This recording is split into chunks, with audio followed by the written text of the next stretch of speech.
Pronto, então vamos dar início à nossa reunião do IDDT, essa reunião do mês de setembro. Não quero dar, em primeiro lugar, as boas-vindas, né, a todas e a todos. Muito obrigado pela presença, Silvani, que há muito tempo eu não via, agora estou vendo aqui. A Vitória também, que andou sumida, mas voltou. Boa Oswaldo. noite. Boa noite, Vitória. Oswaldo Hipólito, obrigado pela presença. Carla, Caio, obrigado também por sempre participar e sempre estar aqui nas nossas reuniões do IDDT. E eu quero, antes de mais nada, agradecer o Beethoven por ter aceitado o convite de fazer essa fala aqui conosco, no nosso projeto de pesquisa. Beethoven, para quem não sabe, ele é aluno do nosso programa de mestrado e é também presidente da Comissão de Igualdade Racial da OABDF. Então, é uma honra para nós, Beethoven, tê-lo aqui no nosso programa de mestrado e uma honra redobrada ter a sua presença aqui no nosso projeto de pesquisa do IDDT. Né? Sinta-se em casa no IDDT, você já está convidadíssimo a se integrar ao projeto, você já ouviu aí o que eu estava falando a respeito do livro, sobre as reuniões. Então, a gente quer contar muito com você como um parceiro, tá certo? Eu quero também aproveitar para agradecer ao Caio por todo o apoio que ele dá para o IDDT. Caio é nosso secretário executivo, né? Podemos dizer assim, né, Caio? Caio está desde o começo do IDDT e é um parceiraço aqui do nosso projeto de pesquisa. Muito obrigado por todo o seu apoio, a sua participação de sempre, certo? E reiterar aqui o agradecimento pela participação, pela presença de todos vocês. Né? Nossa, eu fiz o convite para o Beethoven, né, para que ele trouxesse um pouco da sua experiência como presidente da comissão, como pesquisador do tema da equidade racial. Ele, no nosso mestrado, está escrevendo sobre isso. E o Beethoven, de pronto, aceitou o convite, sugeriu esse tema, né, que está aqui esse título para a palestra dele, Racismo e as Relações Étnico-Raciais no Brasil. Né? Então, Beethoven, a ideia é que você faça uma exposição sobre o tema, né? E, na sequência, a gente pode estabelecer aqui um diálogo, um debate, né, de ideias sobre o assunto, logo na sequência da sua fala, tá certo? Então, eu te passo a palavra. Mais uma vez, agradeço por você ter aceitado. E pode começar, meu amigo. Obrigado, professor Clécio. Obrigado pelo convite, sobretudo, né? Eu fico muito feliz em poder participar, em poder contribuir e poder também compartilhar um pouquinho do que eu sei, né? Um pouquinho da minha história. Enquanto presidente da comissão, enquanto advogado, né? Eu acho que a gente tem um papel muito importante enquanto advogado negro, né, enquanto membro de uma comunidade negra no país, que é realmente replicar esses conhecimentos que a gente desenvolve na nossa atuação. Né? Então, eu fico, de fato, muito feliz pelo convite e sempre que me chamar, eu vou estar disponível, tá? Nem que, sei lá, tem que apertar a agenda aqui, a gente dá um jeito de ir. Então, eu vou estar sempre à disposição. Obrigado, Caio, também, pelo apoio, né? Principalmente quem está aqui também presente, né? Todos que vieram também comparecer e assistir a gente aqui nesse debate hoje, né? Então, eu vou tentar compartilhar aqui, viu, Caio? Eu não sou mais expert na tecnologia, não, mas de vez em quando eu acerto. Deixa eu só ver aqui.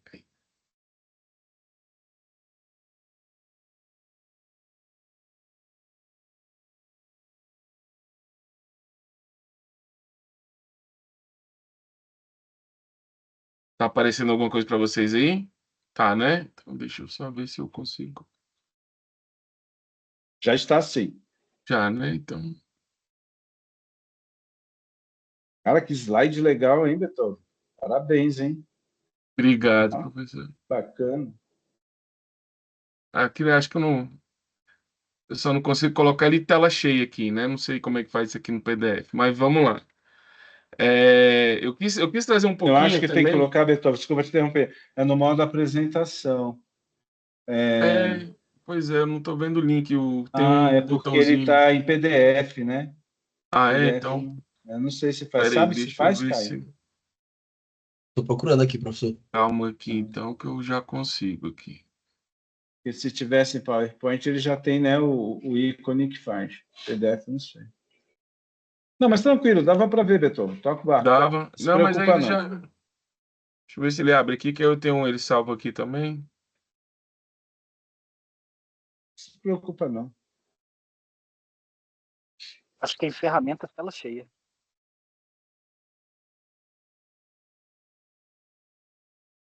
Eu acho que aqui vai.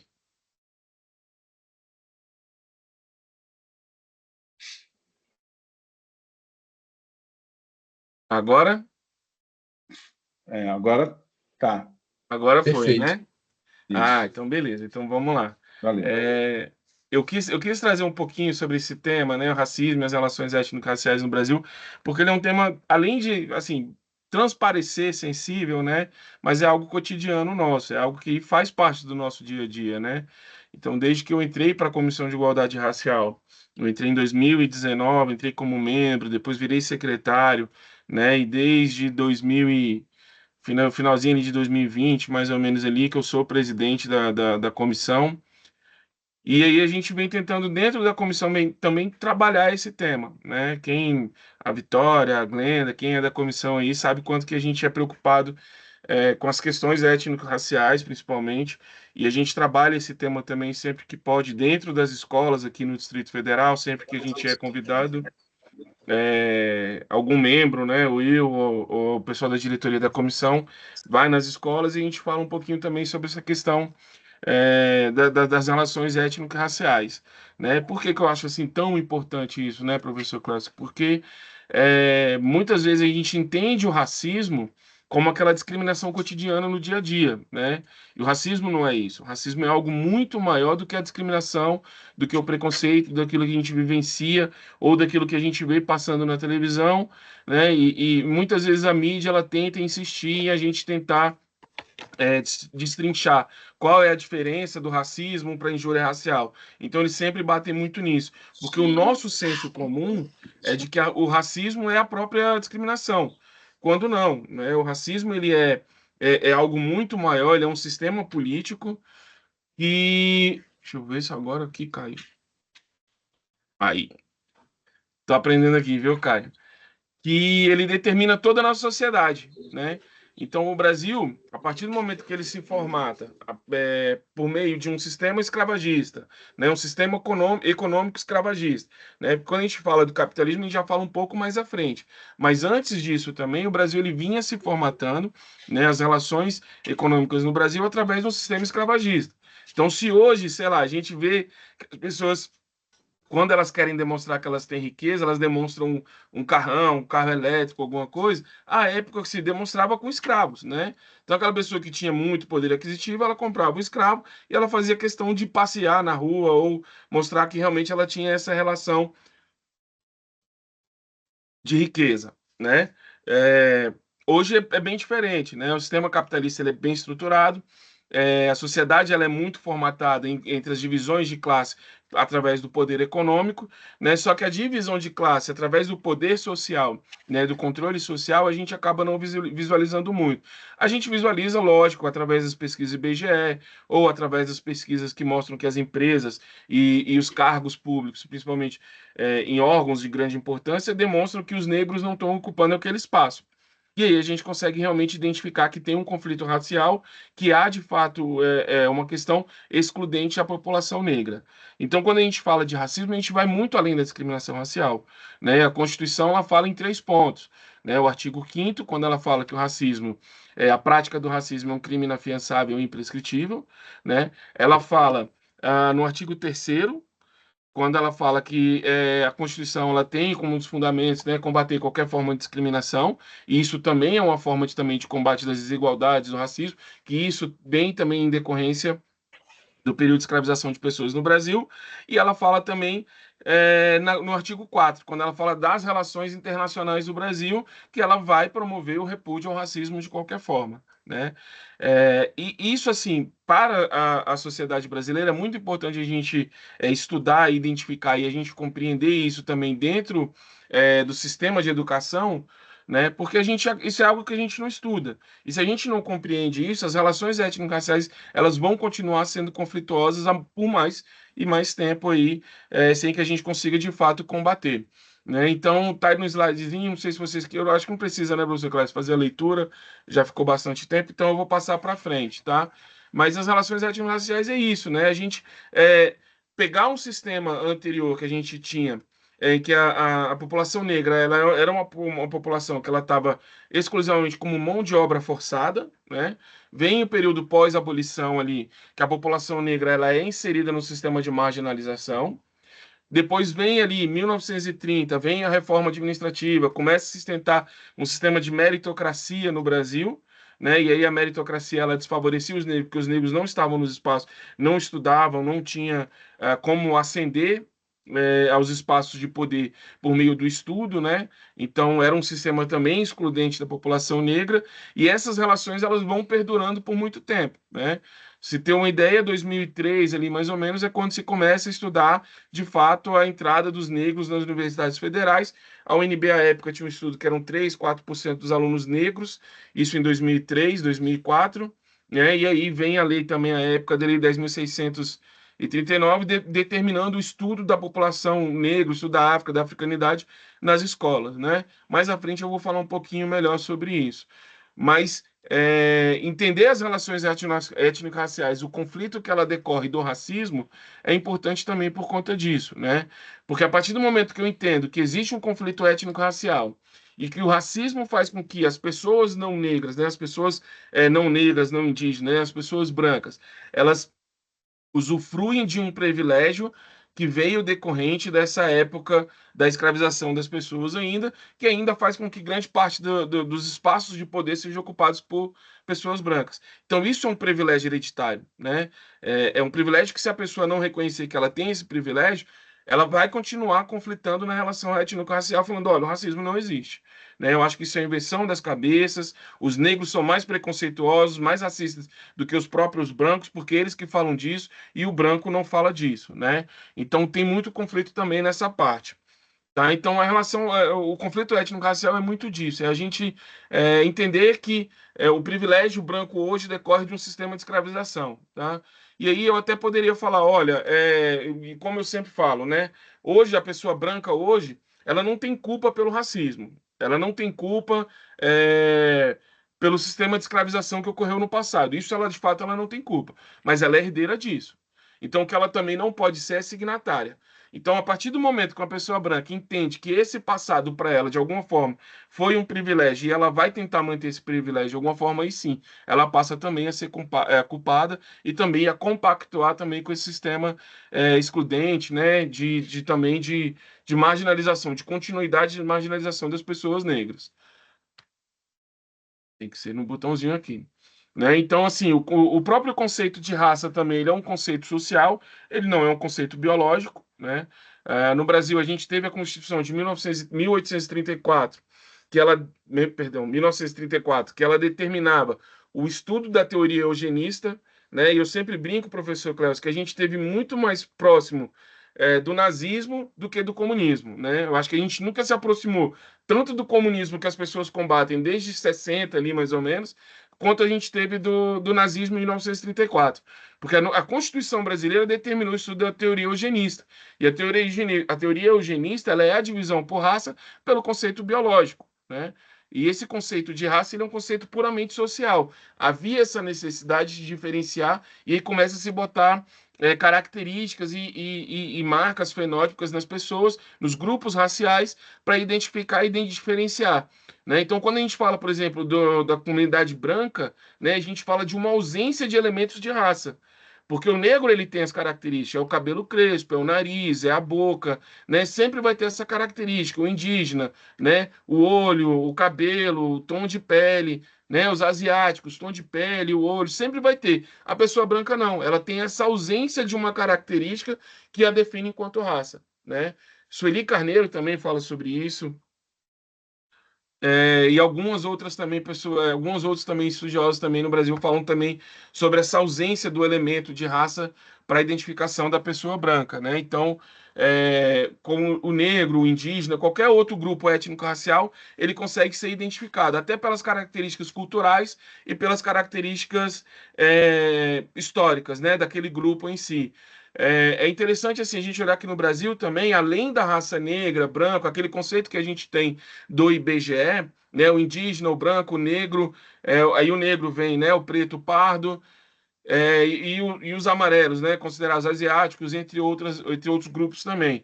A gente tem também um decreto que determina mais 28 povos considerados tribais, né, e aí cada um tem suas características. Essas características não são somente características fenótipas, né? Por exemplo, os caiçaras, é muito mais aquela cultura de escravização, né, de extração, que vai identificar aquele grupo, né? As quebradoras de coco babaçu, né? É muito mais uma característica cultural, realmente, que vai identificar aquele grupo racial, do que realmente uma característica fenótipa, como, por exemplo, a população negra ou a população indígena. E o Brasil, né? Como eu até já tinha falado, o Brasil, desde a colônia, império, república, ela mantém, de fato, uma postura permissiva, né? Para o racismo, para a discriminação, para o preconceito, né? Aqui nesse conceito aqui também, nesse ponto aqui, queria só lembrar um pouquinho assim, 1950, né? O mundo começa a se preocupar ali, vem a criação da ONU, o mundo começa a se preocupar, olha, a gente precisa entender essas relações étnico-raciais, onde que é legal, né? Onde que funciona bem. O pessoal olha para o Brasil e fala, olha, o Brasil é um país em que as raças se dão muito bem. Lá não tem conflito racial, né? E aí se começa a estudar, principalmente na USP, né? Algumas outras escolas também, né? Algumas outras academias começam a estudar essa questão étnico-racial, né? E vem ao Brasil entendendo, olha, o Brasil é um paraíso, o Brasil é um paraíso étnico-racial, né? Mas quando começa a realmente estudar e começa a olhar realmente de fato para a relação étnico-racial no Brasil, se identifica que não, que na verdade é muito conflituosa. O que a gente não tem, o que não teria, talvez, seria um complexo de leis como Jim Crow ou Apartheid, né? Que o Estado em si diferenciava a população e segregava a população, né? Mas no Brasil não teve isso, não teve de uma forma tão evidente quanto naquelas sociedades. O Brasil teve sim leis que não permitia que pessoas negras estudassem, ou que permitia que apenas as meninas negras estudassem, mas para aprender os afazeres de casa, né? Código Penal, criminalização da capoeira, lei de vadiagem, a própria lei sexagenário, né, que era uma política pública ali, a lei do ventre livre também era uma política pública ali também de compensação do dono do escravo, né? Então o Estado pagava para que aquela pessoa fosse posta em liberdade, né? Mas a que custo, né? Qual que é o custo? Por exemplo, uma pessoa de 60 anos, uma sociedade que não tinha emprego para aquela pessoa, sair e conseguir um emprego de fato começar a trabalhar. Então, tem até alguns livros de história que contam a história de pessoas escravizadas em fazendas que preferiam continuar na fazenda, e lá ele ia ter o engenho, ia ter comida, ia ter bebida, ainda que tinha chicotada, né? E ele falava, olha, eu prefiro ficar aqui com a chicotada do que para ir para a rua, passar fome e não ter minha cachaça, né? Então, alguns livros de história também contam poucas, né? Algumas remotas histórias sobre pessoas da época da escravização, né? Como eu falei, Nina Rodrigues, né, da questão do estudo eugenista. Nina Rodrigues, para quem é de Salvador, para quem já foi em Salvador, o necrotério, né, o IML lá de Salvador, ele leva o nome do médico Nina Rodrigues, que era um psiquiatra brasileiro, psiquiatra, né, e também estudioso da teoria eugenista. Então, Nina Rodrigues, ele entendia que a civilização ariana era muito fraca para continuar se perpetuando no Brasil. Então, que o número de negros, né, o número de pardos a miscigenação, ela ia superar a população ariana, e essa seria a falência da sociedade brasileira. Então, vejam, a partir do momento que toda a sociedade brasileira se tornasse miscigenada, o Estado brasileiro entraria em falência, porque não haveria mais aquela imagem do homem branco para ser aquele homem de decisão, aquele homem de controle do poder, aquele homem que definisse o futuro da nossa sociedade. Então, para a Nina Rodrigues, de fato, a ideia era essa, né? E a gente teve outras pessoas, tá? Havia uma associação de estudo eugenista, tanto que eles impulsionaram a Constituição de 1934 a ter essa obrigação também do estudo da teoria eugenista, né? Com sorte, isso acabou, isso passou, se entende que realmente o conceito de raça é um conceito social e não um conceito biológico, né? Então, assim, como eu já tinha falado, né, existe essa falsa percepção que o Brasil ele é um país, um estado em que há uma democracia racial, né? E a gente sabe que não. Como eu trouxe no início, a Constituição, em 3 pontos, ela fala sobre a questão de racismo, sobre a questão de discriminação.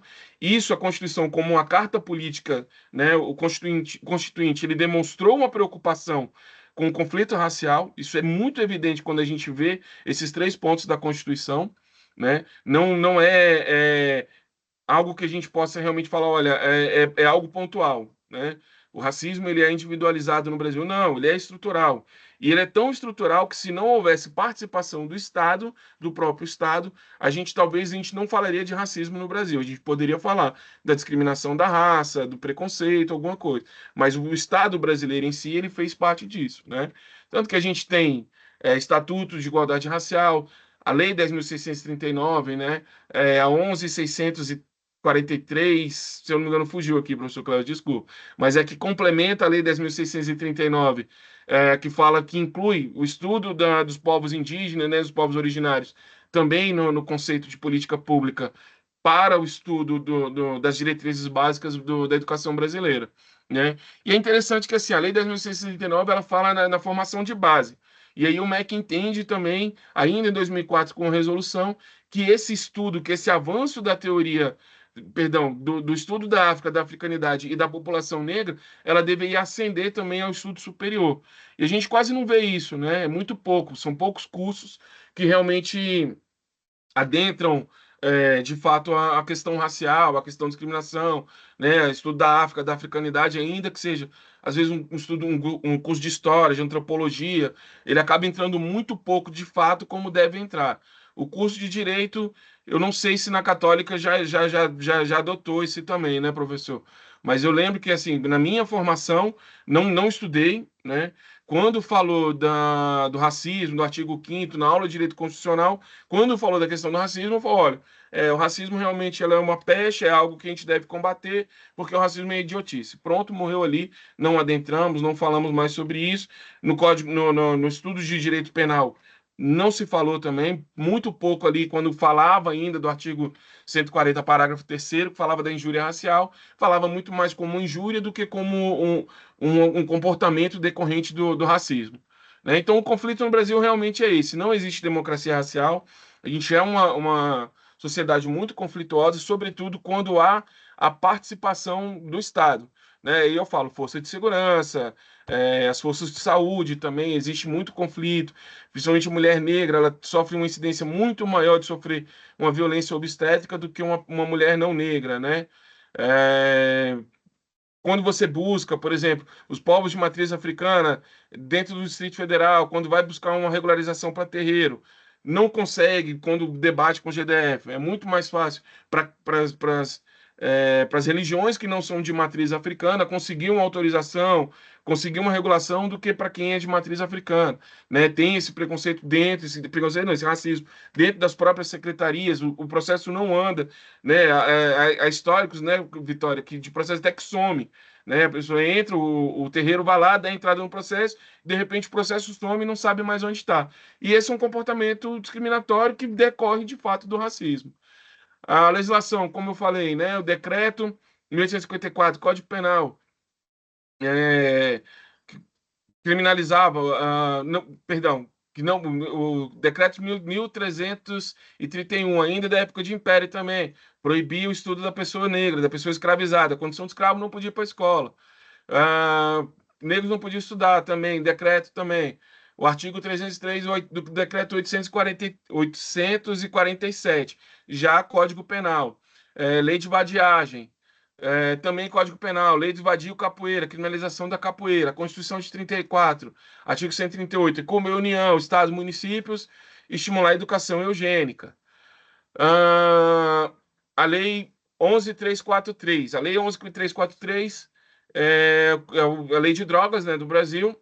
E eu sempre falo um pouquinho sobre ela, eu vou falar muito brevemente, porque ela é uma lei que ela, na prática mesmo, ali no dia a dia, a criminalização, a penalização de uma pessoa negra portando uma quantidade de droga é muito maior do que uma pessoa que não é negra, né?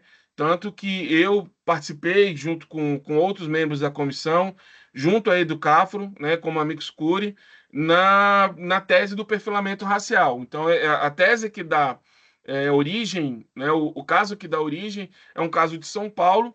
Em São Paulo, ele tem uma jurisprudência muito grande que fala que o agente policial, né, o agente de segurança pública, o policial militar, quando ele apreende, a palavra dele vai ter um poder muito maior como prova do que qualquer outra prova que tiver no processo. Então, nesse caso que dá origem, a pessoa ela foi condenada por 1,53 gramas de cocaína, 7 anos de prisão, uma pessoa negra. O policial, quando ele prende, ele fala: não, eu estava passando e vi uma pessoa negra num ponto de tráfico, parei, fiz a abordagem e a gente apreendeu a cocaína, né? E é 1,53 gramas. E isso deu 7 anos de prisão. Quando chega no STJ, reforma, mas aí o ministro Salomão falou: olha, tem alguma incongruência aqui, porque isso aqui é um caso típico de perfilamento racial. E aí a gente sobe com o HC por STF. No STF é negado o HC, mas é conhecida a matéria de ofício. E aí se cria a tese do perfilamento racial. O ministro Alexandre de Moraes ele até fala: olha, se a gente reconhecer que há um perfilamento racial aqui, a gente vai ter que voltar todo o processo para a origem, porque isso aqui é um caso típico de racismo, né? E isso não foi suscitado lá na ponta. Então, isso chegou no STJ, chegou no STF, de um ponto que a gente não abordou anteriormente. Então, isso teria que ser abordado lá. Até pelo decurso de tempo, pelo tempo que passou, né? Ainda que seja imprescritível o racismo, a gente vai ter que botar esse processo para a origem. Então, os ministros entenderam por bem não reconhecer da matéria, mas conheceram de ofício a questão posta ali, porque realmente é uma questão social. E aí a gente vai fazer os levantamentos sobre essas condenações. Às vezes acontece de um rapaz negro com 150 gramas de maconha pegar 3, 4 anos, e aí você vê um caso similar ou aparentemente similar, um cara com 3, 4 quilos, que mora numa região nobre de Brasília, São Paulo, Rio de Janeiro, e o cara é reconhecido como tráfico privilegiado, né? Então, a cor da pele também define, na Lei 11.343, ela também define qual que vai ser o tratamento que a pessoa vai receber do Poder Judiciário e das autoridades do Poder de Polícia, das autoridades da atividade policial, né?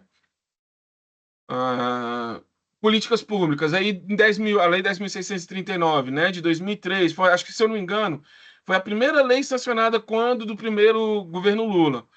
E aí essa lei ela determina, como eu falei anteriormente, o estudo da África, da africanidade e o papel da população negra na formação do Estado brasileiro. Depois vem a 11.645, estava quase certo, falei 11.643. A 11.645 que amplia e determina também que a Lei de Diretrizes Básicas da Educação também estude o papel da população indígena, dos povos originários também na formatação da sociedade brasileira. É interessante a gente olhar para isso. Certa vez, professor Cláudio, me chamaram para uma palestra falando: vamos falar sobre a cultura brasileira. Eu falei: bora. Cheguei lá e estava todo mundo falando: olha, minha mãe é polonesa, minha mãe é italiana, minha mãe e meu avô não sei o quê, veio para cá. A cultura brasileira é muito grande. Quando me passaram o microfone, eu falei: mas vocês estão falando de uma cultura que veio de fora, pós sistema de abolição, que vocês vieram para tentar fazer o apagamento da população negra e da população indígena.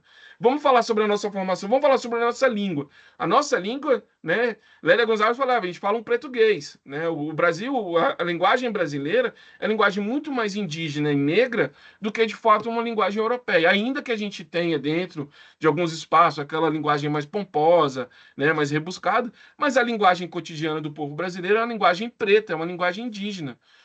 Grande parte do nosso dialeto também é um dialeto indígena, um dialeto negro, né? Grande parte do que a gente come é comida indígena, é comida negra, né? Nossa alimentação, a nossa cultura, a nossa música é baseada também em tambores. Eu sempre falo isso, professor Clécio. Quando a gente fala de música, a gente pega o sistema de escravização no Brasil e o sistema de escravização nos Estados Unidos. Aí muita gente fala, mas os cantores americanos são mais afinados, são melhores. A música brasileira é uma música muito mais ritmada. Mas por que que isso aconteceu? A escravização também faz parte disso, dessa diferenciação da cultura musical brasileira e da cultura musical norte-americana. Nos Estados Unidos, o tambor foi proibido. No Brasil, não foi. Então, nos Estados Unidos, até as igrejas batistas, quando elas vêm com aquele doo-wop, vêm aquelas canções, aquelas músicas e os coros, tudo, era porque os caras eles tinham que fazer cantar muito melhor para agradar a Deus, né, para louvar a Deus, do que realmente aqui. Aqui a gente continuou com a matriz africana e o tambor sendo ritmado também para as culturas, né? Portanto, que a gente tem essa cisão da igreja católica com as igrejas de matriz, e aí você tem alguns rituais que são feitos junto. A Vitória, professor Cléus, quando o senhor quiser falar sobre racismo religioso, pode chamar a Vitória, que ela é especialista, ela dá aula sobre isso aí também, viu? Ela é Ela excelente. já falou aqui no IDDT, ela já deu uma Já, excelente né? palestra há Pois um tempo é. atrás aqui no IDDT.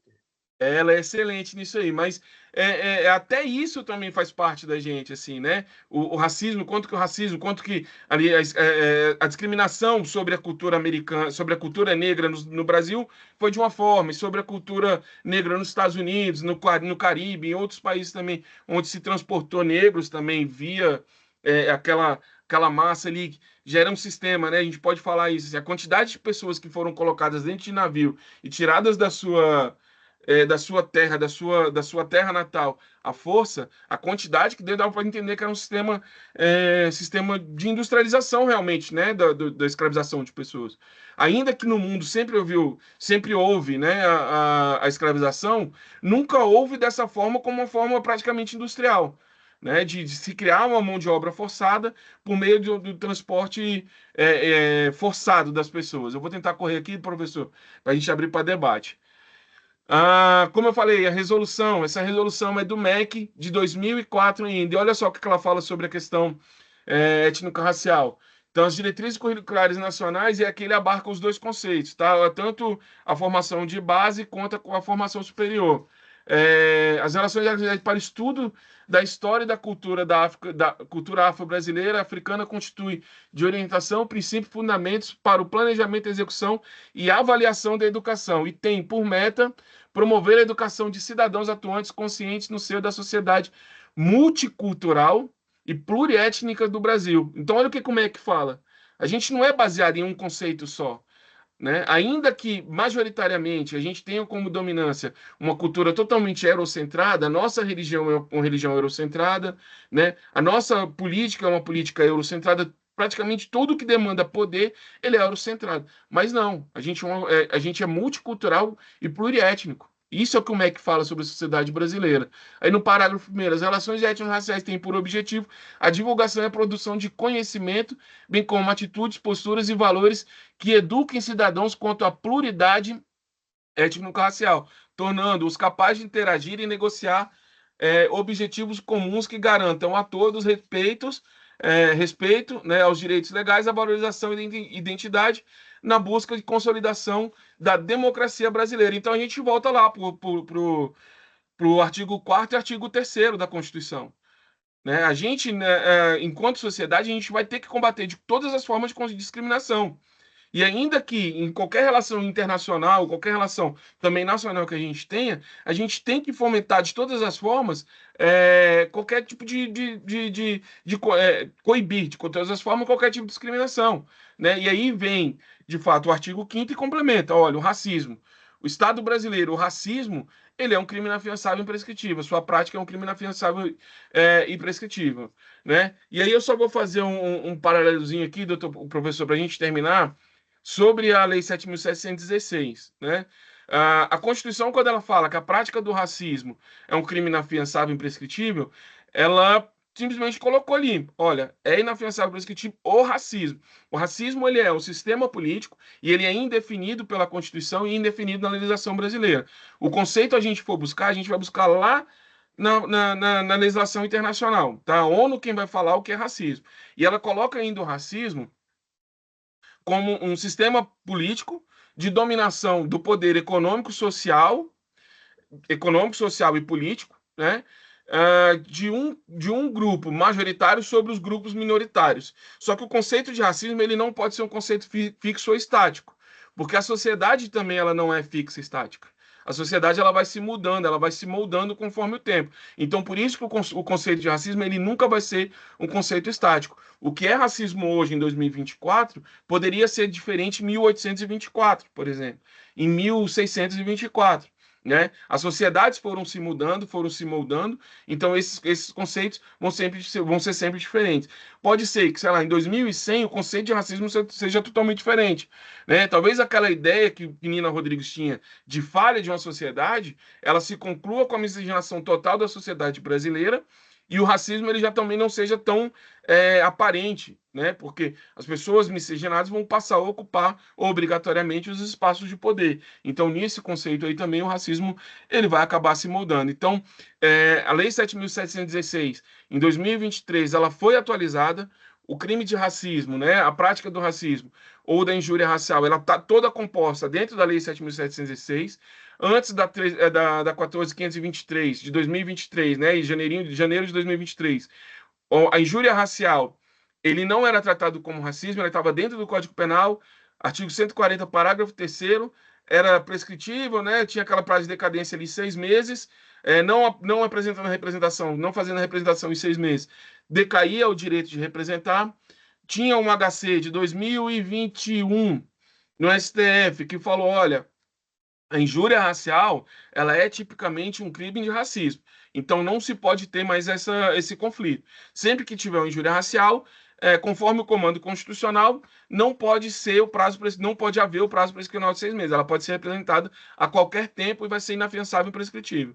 Mas até que venha a 14.532 e determine que o deslocamento do parágrafo 140, do parágrafo 3º de 140 para a Lei 7.716, criando o artigo 2A na Lei 7.716 como uma injúria racial, tipicamente um crime de racismo, ainda se continua tendo conflito. Muitas vezes o MP oferecia um acordo ali de não transação, né, ou falava que era algo de menor potencial ofensivo, e acaba ficando por isso. Então havia também muito conflito jurisprudencial acerca disso. Hoje não, hoje a gente vê um número maior de registros, pessoas quando presas em flagrante passando por audiência de custódia, ainda que respondem em liberdade, mas vai acabar respondendo. Recentemente, a filha daqueles atores, da Giovana, né, e do Bruno, teve uma das maiores condenações. Ele chegou, se eu não me engano, a 8 anos. Né? Então é algo realmente que até mesmo para a Lei 7.716, se a gente pega o artigo 20, o 2A, o artigo 20, né, pega também os na sequência ali, também é algo que a gente vê que é realmente muito extraordinário. Né? É uma condenação que a gente espere que fomente outras, né, e que pessoas que cometam qualquer tipo de injúria ou discriminação, preconceito, que elas tenham essa condenação. E a lei agora, 7.716, com essa atualização de 2023, ela passou a tipificar o racismo religioso e também o racismo recreativo. Então, o que antes a gente... mas isso é uma mera brincadeira. Não. Hoje, dentro da própria legislação brasileira, do ordenamento jurídico, o racismo religioso, ele é visto como um crime.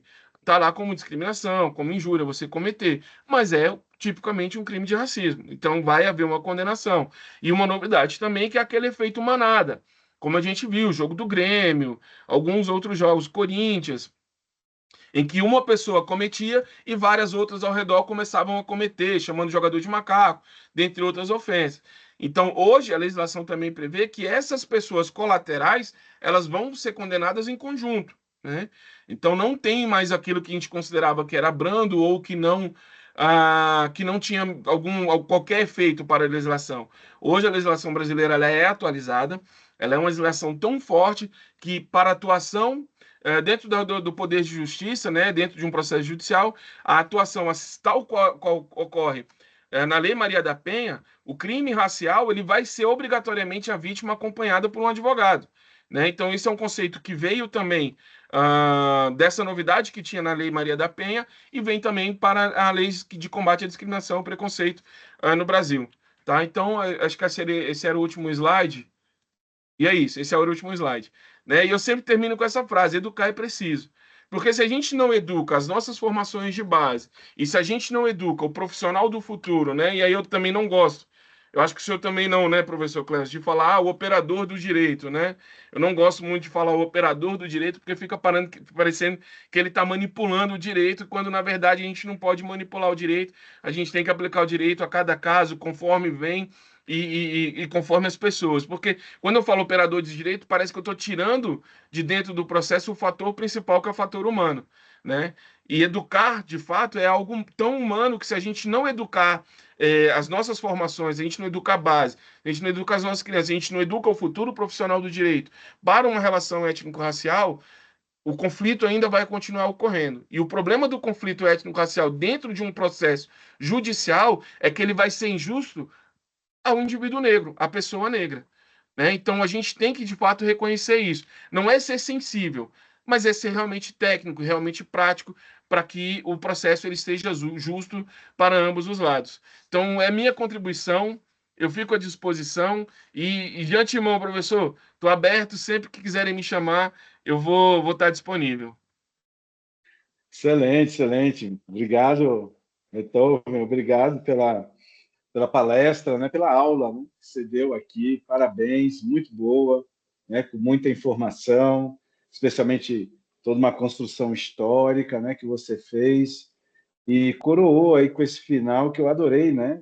Eu não tinha nem, vou até, como é que fala?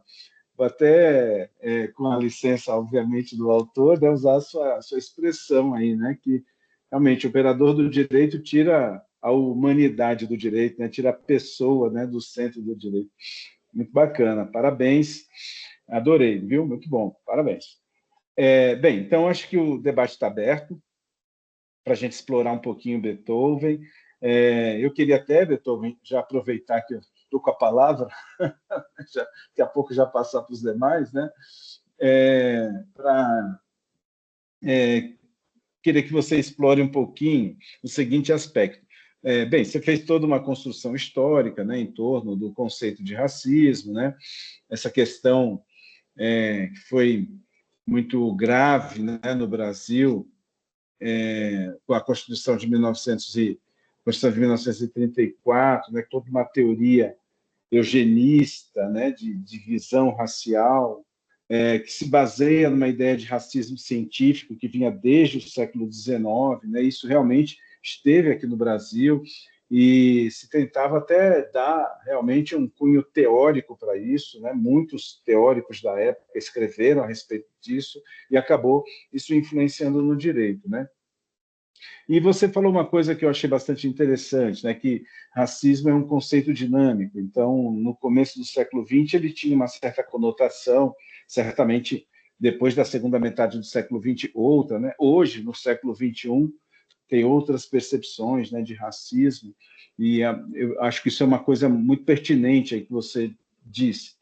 E nós estamos vivendo uma fase, eu queria ouvi-lo a respeito, acho que a gente está vivendo uma fase, desde o começo do século XXI, final do século XX, em que o tema do racismo ele acaba ganhando notoriedade na mídia, nos chamados formadores de opinião, no jornalismo, no meio acadêmico. Veja que durante todos os anos 60, os anos 70, havia produção acadêmica a respeito do racismo, mas muito tímida, né? Ficava muito centrada no campo da antropologia, quando muito da sociologia, quer dizer, só passou a ser um tema de investigação jurídica, né, do direito, já na virada do século XX para o século XXI, né?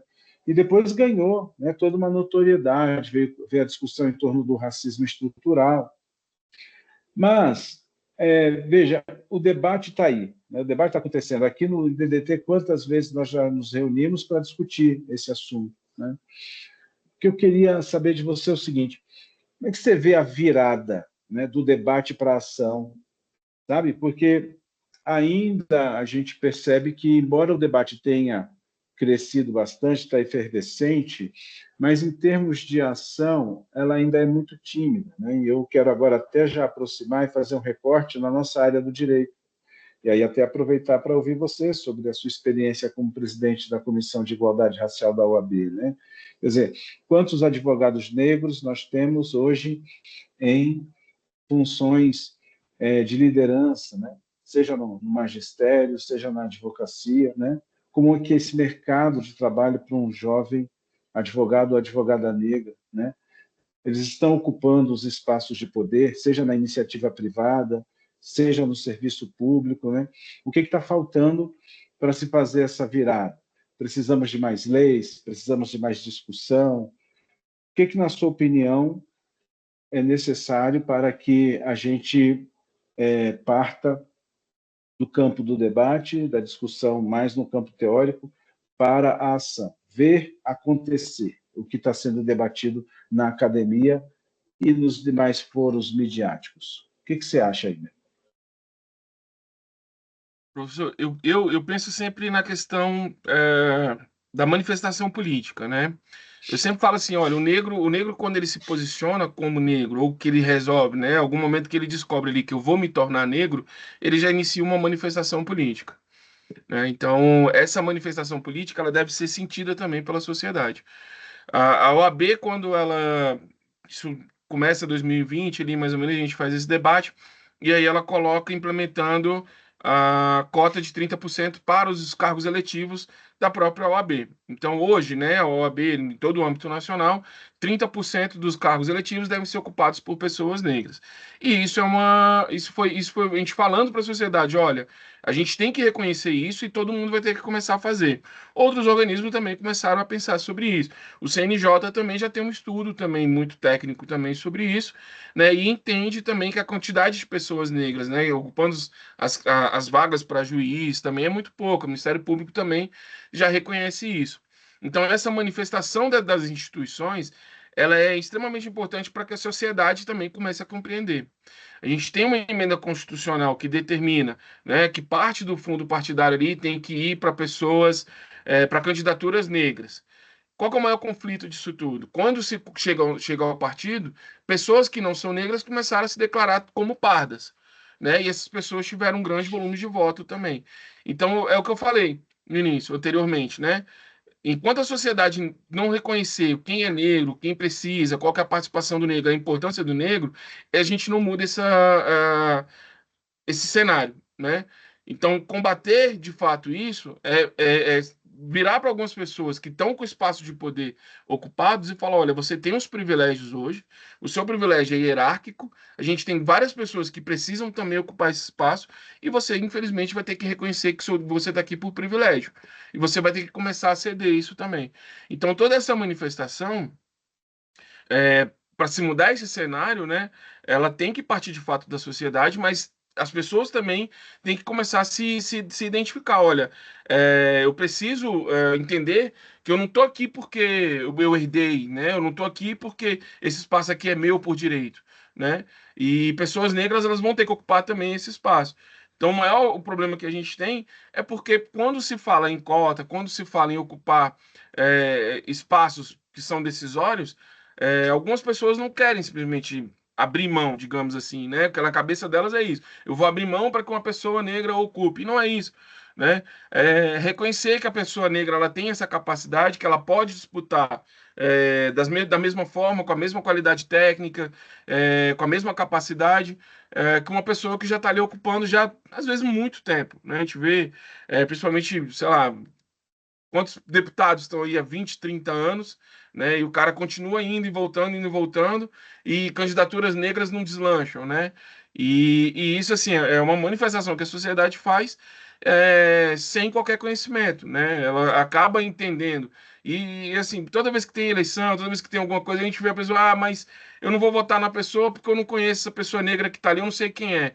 A gente ouve isso demais, demais quando chega na época de eleição, né? Eu trabalhei nas eleições anteriores para alguns deputados, fazendo algumas assessorias e tal, e a gente sempre ouvia muito isso do eleitor, falar, olha, mas eu não sei quem é, né? De onde que ela veio, o que que ela fez de bom para mim, né? Por que que ela resolveu falar que é negra agora? A gente fala, não, mas a pessoa está falando que é negra a vida inteira, né? Então, primeiro, é reconhecer, professor, acho que assim, a pessoa reconhecer privilégio, Entendi. reconhecer o quanto que privilégio, na verdade, ele é muito mais uma herança do que a pessoa tem de um passado de exclusão das pessoas negras, né? E entender que o negro ele vai ocupar espaço. Inevitavelmente a gente vai ocupar esse espaço, né? Não adianta a gente persistir numa ideia de exclusão, porque a gente vai ocupar, isso vai ser inevitável, né? A gente brinca muito na comissão e a gente fala, olha, o negro hoje é a situação. Ele não é mais pauta, ele não é mais tema, ele não é mais nada, ele é a situação. Pode demorar, as pessoas podem resistir, mas a gente vai ocupar esses espaços. Certo, agradeço, Beethoven, pela resposta, e aqui acho que pela ordem a Silvani, depois o Caio.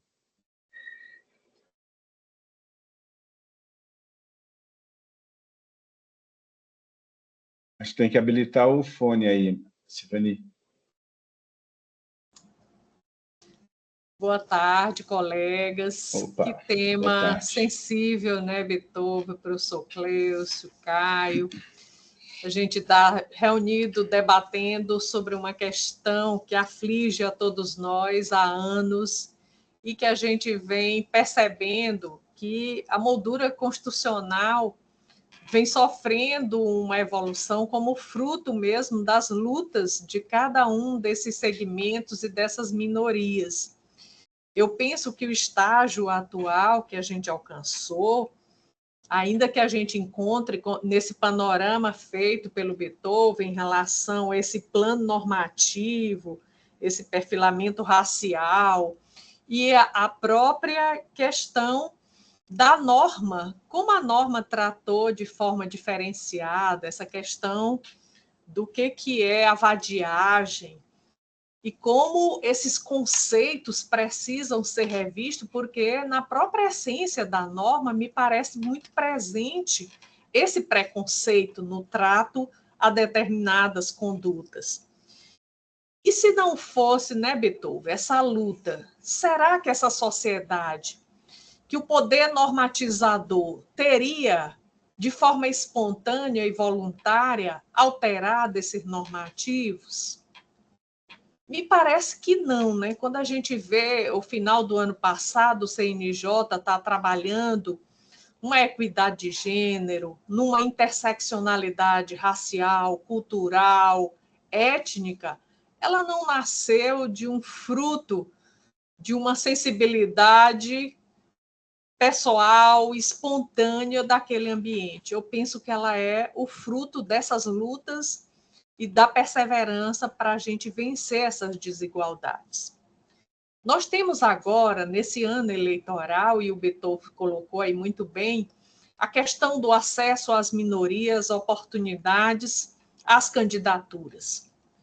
Mas como oportunizar que essas candidaturas se tornem viáveis se, ainda que a norma disponibilize um tempo diferenciado para as candidaturas das mulheres negras, por exemplo, um recurso também para elas, se no âmbito interno dos partidos não há essa educação e essa cultura e essa preocupação para que esses pequenos benefícios para viabilizar uma candidatura se tornem medidas concretas e reais.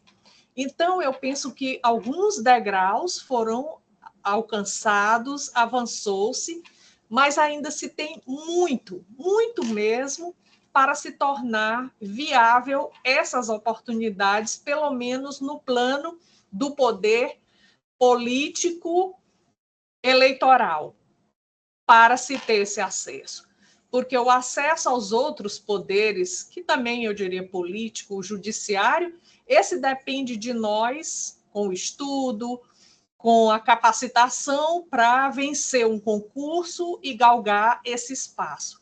E no outro espaço, como que a gente vai viabilizar e se tornar? Se até essa fraude, e eu digo isso porque eu recebi aqui no tribunal um Instituto de Mulheres Negras do Piauí, e recebi o Instituto de Mulheres Negras de Pernambuco, fazendo uma campanha, visitando todos os estados e tentando buscar que as autoridades pudessem estar atentas para que essas candidaturas pudessem ser, de alguma forma, viabilizadas por uma política de fiscalização e de controle. O que a gente evoluiu nessa norma em âmbito eleitoral?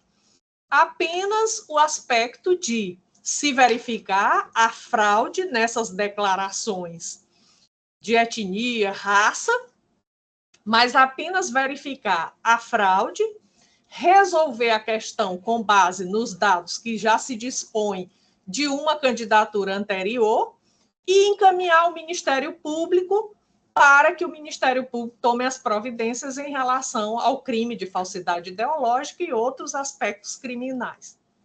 Mas em relação às consequências que essas cotas já tiveram na distribuição e no percentual, fica silente. Quem vai correr atrás desse prejuízo em relação àquelas candidaturas que já foram declaradas e que, com base nessa declaração e nesse percentual, é que os dados vão ser apurados para distribuição de tempo e distribuição de recurso.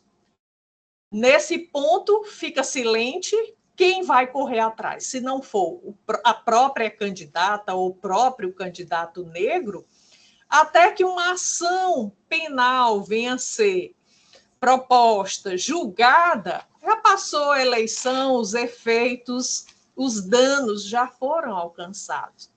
Então, Bitovo, eu coloco assim, esse cenário e esse contexto para que você trouxesse para nós qual é a visão de futuro para que a gente possa ter essa realidade de um cenário modificado, de oportunidades para esse segmento da sociedade que vem nessa luta há anos. Será que só o educar é preciso e só o educar ajudaria a gente vencer essa barreira? Não, Silvana, eu acho que não. Acho que a gente tem que ir além do educar, de fato.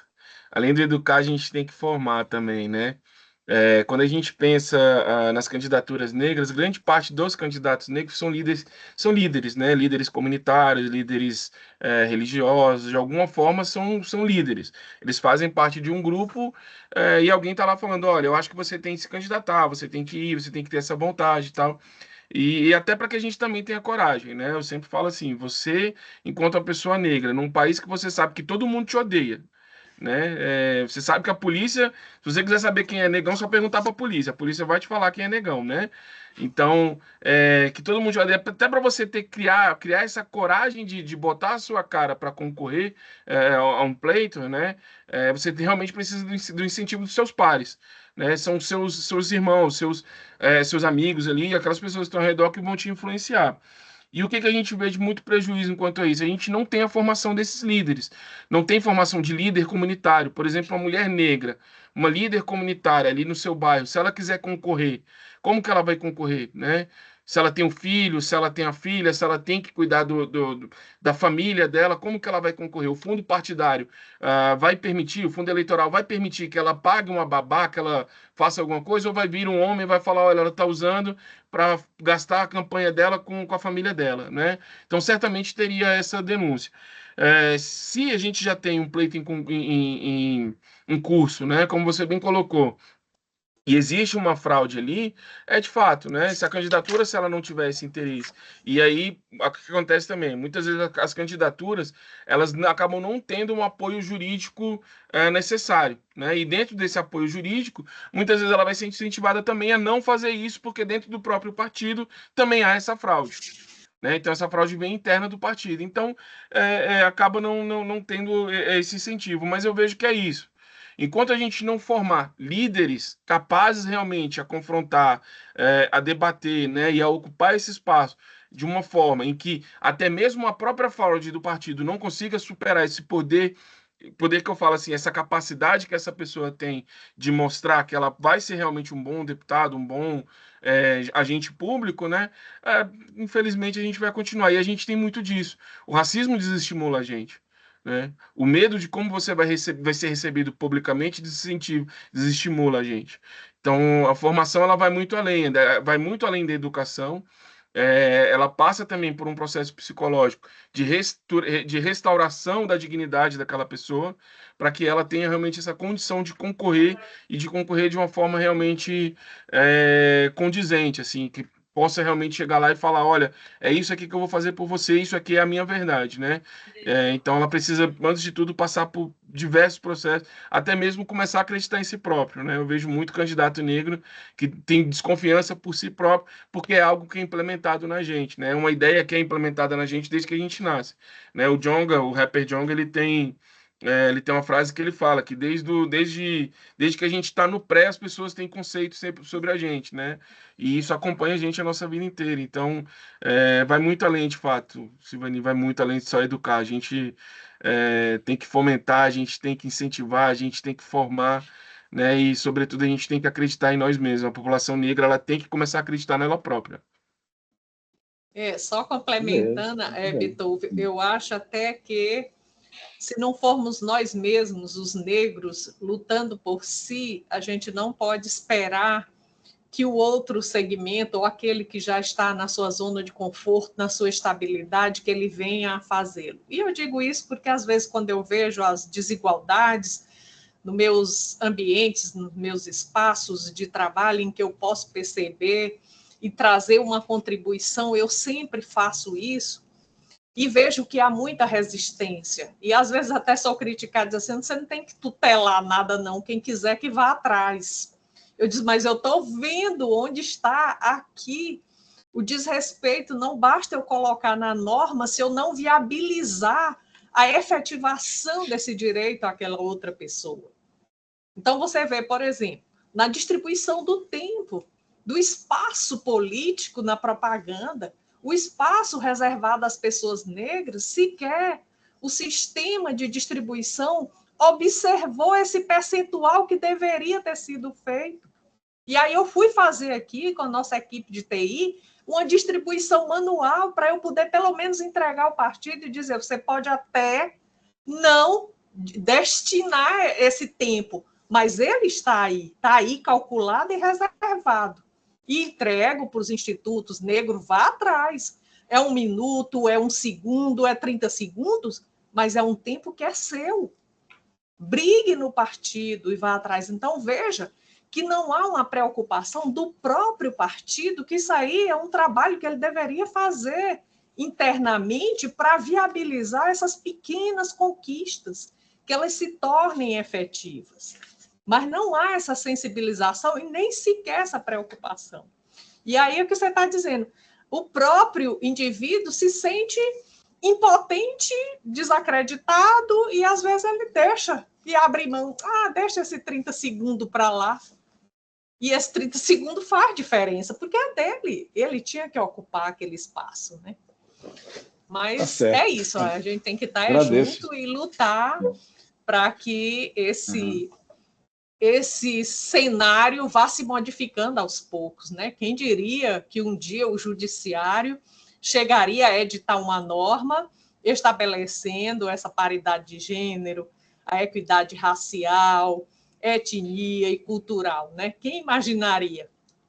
Em boa hora, a gente tem um CNJ, e eu digo que foi ele que trouxe essa nova mentalidade para o âmbito do Poder Judiciário, e a Agenda 2030 também, quando ele chamou para si fazer a implantação de todos aqueles objetivos de desenvolvimento sustentável. Eu penso que ele terminou tendo que assumir um compromisso de tornar, pelo menos, essas políticas públicas dentro do ambiente do judiciário, né? Agradeço, Silvani, muito obrigado, viu? E vou passar a palavra para o Caio. Caio. Obrigado, professor. Obrigado, Beethoven. Parabéns pela palestra, foi sensacional. Vou manter bem breve aqui. O meu principal eixo de pesquisa com respeito aos estudos de racismo é como as pessoas brancas podem ajudar. Eu sou uma pessoa branca e essa sempre foi a minha curiosidade, né? Eu não jamais vou roubar tempo e representatividade das pessoas que são negras. Eu quero apenas definir e espalhar para pessoas que são como eu, que têm a minha cor e que contam com esses privilégios que nós temos, que são históricos e mantidos até hoje, como a gente pode ajudar. Coisas que eu venho pensando são no sentido que eu vi muito refletidas na tua palestra, foram primeiro de reconhecer que a branquitude, né, esse ser branco, tem um valor simbólico e tem valor material. Então, não está aí por nada, tem efeitos, é um legado histórico, mas não é só um legado histórico, é também um problema social atual. Entender que ninguém nasce racista, essas questões das identidades raciais, elas são aprendidas e são resultados das práticas sociais e culturais que a gente observa nas nossas vidas. Então, o ambiente é muito importante também, e modificar o ambiente, portanto, é muito importante. Letramento racial, assim, entender mais sobre como as práticas racistas estão incorporadas até na forma de racismo recreativo, que, como foi colocado na palestra, também é criminoso. A capacidade da gente perceber na sociedade alguns códigos e formas de se manifestar que são racistas ou incentivam o racismo de alguma forma. E, principalmente, uma que eu acho muito... Acho principal, na verdade, que eu tive sorte de ter, foi isso, eu acho que me salvou da possibilidade de ser uma pessoa racista, foi a convivência não hierarquizada com pessoas pretas. Eu sou de Belém, Pará, e sempre tive vizinhos pretos que eu fui criado com e joguei bola. E isso fez uma grande diferença para perceber em relações de horizontalidade que essas pessoas não eram nada em nada diferente de mim, né? São meus amigos até hoje. Então, levando em consideração essas pequenas observações, queria te perguntar, assim, como tu achas que pessoas brancas podem ajudar no combate ao racismo e ao pacto da branquitude? Antes de você responder, Beethoven, só um instantinho, eu queria dar um esclarecimento aqui. Ó. Meus amigos, eu tenho que ir para a sala de aula, que hoje eu tenho que aplicar prova aqui dos alunos da graduação. Eu queria muito ouvir os demais inscritos, o Nonato, o Pedro, a Patrícia, não, Nonato, Pedro, né, que estão inscritos, logo depois do Caio, acho que são só esses. Mas eu vou ter que sair. Então, eu vou pedir licença para me retirar. Pedir, Caio, se você pode conduzir a reunião até o final. Você pode? Tá bem. Tá, eu te agradeço muito. E, Beethoven, parabenizar você mais uma vez. Muitíssimo obrigado pela sua disponibilidade. Já está convidado para as próximas. Vamos agendar isso aí, tá certo? E foi excelente, você está de parabéns. E peço desculpa para todos aí, mas é o que eu tenho que sair mesmo. A aula começa, a prova, né, às 19h15. Já são 19h20 aqui no meu relógio, 25 já. Eu tenho que correr lá para a sala. Tá bem? Desculpem, viu, gente? Desculpem mesmo. Caio, você conduz aí até o final? Tá bem. E como está gravado, eu vou assistir depois. Tá bem? Então tá bom. Gente, tchau. Muito obrigado, viu? Muito obrigado pela participação e temos encontros mais à frente. Tchau. Caio, quando a gente assim pensa, né, no Pacto de Branquitude, cara, a gente fala muito sobre também uma questão não assim, eu ia falar narcisista, né, mas não narcisista realmente, mas essa questão, até que eu falei um pouquinho assim, olha, a pessoa branca ela tem uma ausência de elementos que identifica. Né? Então, o Pacto de Branquitude, quando a gente fala sobre ele também, ele fala muito sobre essa questão de padronização e dessa vaidade que as pessoas brancas têm em ser diferente daqueles outros grupos que se identificam, né? Que são racialmente identificados. E aí tem essa questão do privilégio, né? De você proteger o seu privilégio, o privilégio de ser branco, né? O privilégio de ter um presidente de uma grande empresa, né? O advogado-geral da União, o procurador-geral da República, pessoas que ocupam grandes cargos, parecido com você, fisicamente parecido com você, né? E você saber que, sei lá, se ele tá lá, eu também posso estar, porque aquele ali é um espaço destinado para pessoa parecida igual a mim, né? Então, o Pacto de Branquitude, ele tem muito disso, né? Desse pacto narcisista também, de achar que é só você, que é só quem é parecido com você que vai estar ocupando esse espaço. E às vezes até quando a gente fala, por exemplo, de crime, né? Você vê uma pessoa que comete um crime e fala, poxa, mas ele é uma pessoa tão bonita dessa aí, como é que comete um crime, né? Como se pessoas bonitas não pudessem cometer crime, pessoas brancas, por serem o padrão da beleza, né, eurocentrada, como a gente falou inicialmente, não pudessem também cometer crime, né? A Djamila, quando ela fala sobre os espaços de fala, né, ocupar o espaço de fala também, ela não fala que a pessoa branca ela é proibida, né? Você não é proibido de falar, né? Pelo contrário, você tem uma vivência, você tem uma história com pessoas negras, então você pode muito bem, a partir desse espaço que você tem, ceder o seu espaço, compartilhar o seu espaço com uma pessoa negra para que ela possa contar a história dela, né? Então você também tem essa obrigação de, através do que você aprendeu com aquela pessoa negra, compartilhar também a sua história e você cobrar também de pessoas que cometem discriminação ou aquelas pequenas agressões, né? Você vê uma pessoa pegando o cabelo da mulher preta, ai, como é que você lá? Você chamar a atenção, falar, olha, isso é equivocado, você está errado, você não pode fazer isso e tal, né? O perfilamento, perdão, o letramento racial também, ele não é você estudar, né? Não é porque eu vou ler Bell Hooks que eu vou ser o antirracista. Não é isso, né? Além do estudo, além de eu entender, de fato entender a questão racial, as relações étnico-raciais, né? Eu tenho que começar a praticar também esse comportamento antidiscriminatório. Então, se uma pessoa que trabalha comigo ele tem esse comportamento, eu tenho que ser combatente com uma pessoa que trabalha comigo. Mas se o meu irmão cometer, o que que eu vou fazer? Vou passar o pano para ele? Vou deixar ele ser? Não, eu vou ter que falar para ele também, olha, o seu comportamento é equivocado.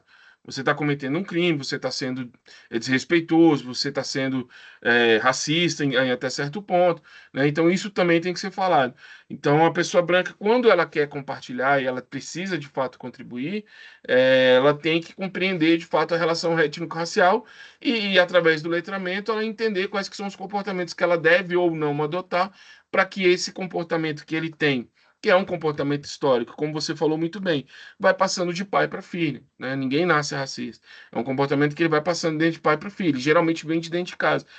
Quando a gente fala muito, às vezes a gente é convidado para falar com professores, né, com educadores, coordenadores escolares, e eles me perguntam, mas quando a criança é racista, o que é que eu faço? Eu falo, chama o pai. Vamos conversar com o pai. Porque essa criança não aprendeu. A escola está ensinando racismo para a criança? Não, não está. Então chama o pai. Vamos entender de onde vem. Né? Se a criança, mesmo você chamando o pai, a criança não muda de comportamento, faz o seguinte: vamos chamar o conselho tutelar, vamos fazer uma reunião todo mundo junto e explicar para o pai que o racismo é crime. E que o que a criança está cometendo, ela pode ser, o pai pode ser de alguma forma responsabilizado, porque é o pai que está ensinando errado para a criança. Né? Então, tudo vai muito além realmente do mero aprender, né? Como a gente até eu falei com a Silvani, vai muito além do mero aprender. É a prática, é você colocar em prática realmente o que você aprende, né? Eu sempre falo muito isso. A sociedade, a população negra, ela não consegue sozinha superar o racismo, porque vai ficar meio que a gente pregando para convertido. Né? Se fecha em grupos negros e a gente fica falando de combate ao racismo dentro daquele grupo negro, a gente não vai debater com os brancos, né? A gente não consegue superar. E eu sempre brinco, olha, eu tenho que ser um negro, que eu tenho que ter a consciência de que eu vou ter que dialogar com o branco. Eu não posso ser Malcolm X pós saída da cadeia ali, que ele achava que o branco era o demônio, que o maior problema de tudo era a pessoa branca e eu não vou dialogar com o branco. Não, eu vou ter que dialogar com a pessoa branca. Eu vou ter que, enquanto negro, dialogar com os indígenas. Eu vou ter que aprender com eles como que eles conseguem fazer uma relação que dentro das 283 etnias indígenas, todos eles se chamam de parente independente da etnia. Por que eles se chamam de parente? Porque eles compreenderam que eles precisam combater a discriminação, o preconceito, o racismo contra a população indígena. Por que a sociedade negra, a comunidade negra, que é muito maior, não pode compreender isso? Né? Então, vou me fechar dentro de um grupo, vou debater sozinho e não vou inserir as pessoas brancas? Não, eu tenho que inserir. Eu tenho que inserir aquele deputado que está ali falando no púlpito ali, e às vezes falando algo que realmente discriminatório a um grupo determinado de pessoas ou discriminatório às mulheres, eu tenho que inserir ele no debate e falar para ele, olha, você está errado. Vamos usar o seu espaço de uma forma diferente, né? Eu acho tão equivocado, Caio, a gente falar que o branco não pode participar do debate racial, quanto eu falar que o pessoal de direita não pode debater também. Eu não sou dono da pauta. A esquerda não é dona da pauta. Né? Essa pauta ela tem que ser aberta, ela tem que ser dialogada. O Estado brasileiro é um Estado democrático, é um Estado democrático de direito. E a democracia a gente não faz sem diálogo, a gente não faz sem a participação. Então, se eu me fecho, eu acabo impedindo que a minha própria luta avance. Né? Penso muito sobre isso constantemente. Assim. Por que a gente falha, às vezes, em determinados pontos? Porque a gente está muito fechado. Muito obrigado, Vitor. Muito esclarecedora a resposta. Passo a palavra, então, para o Nonato, para fazer a pergunta dele.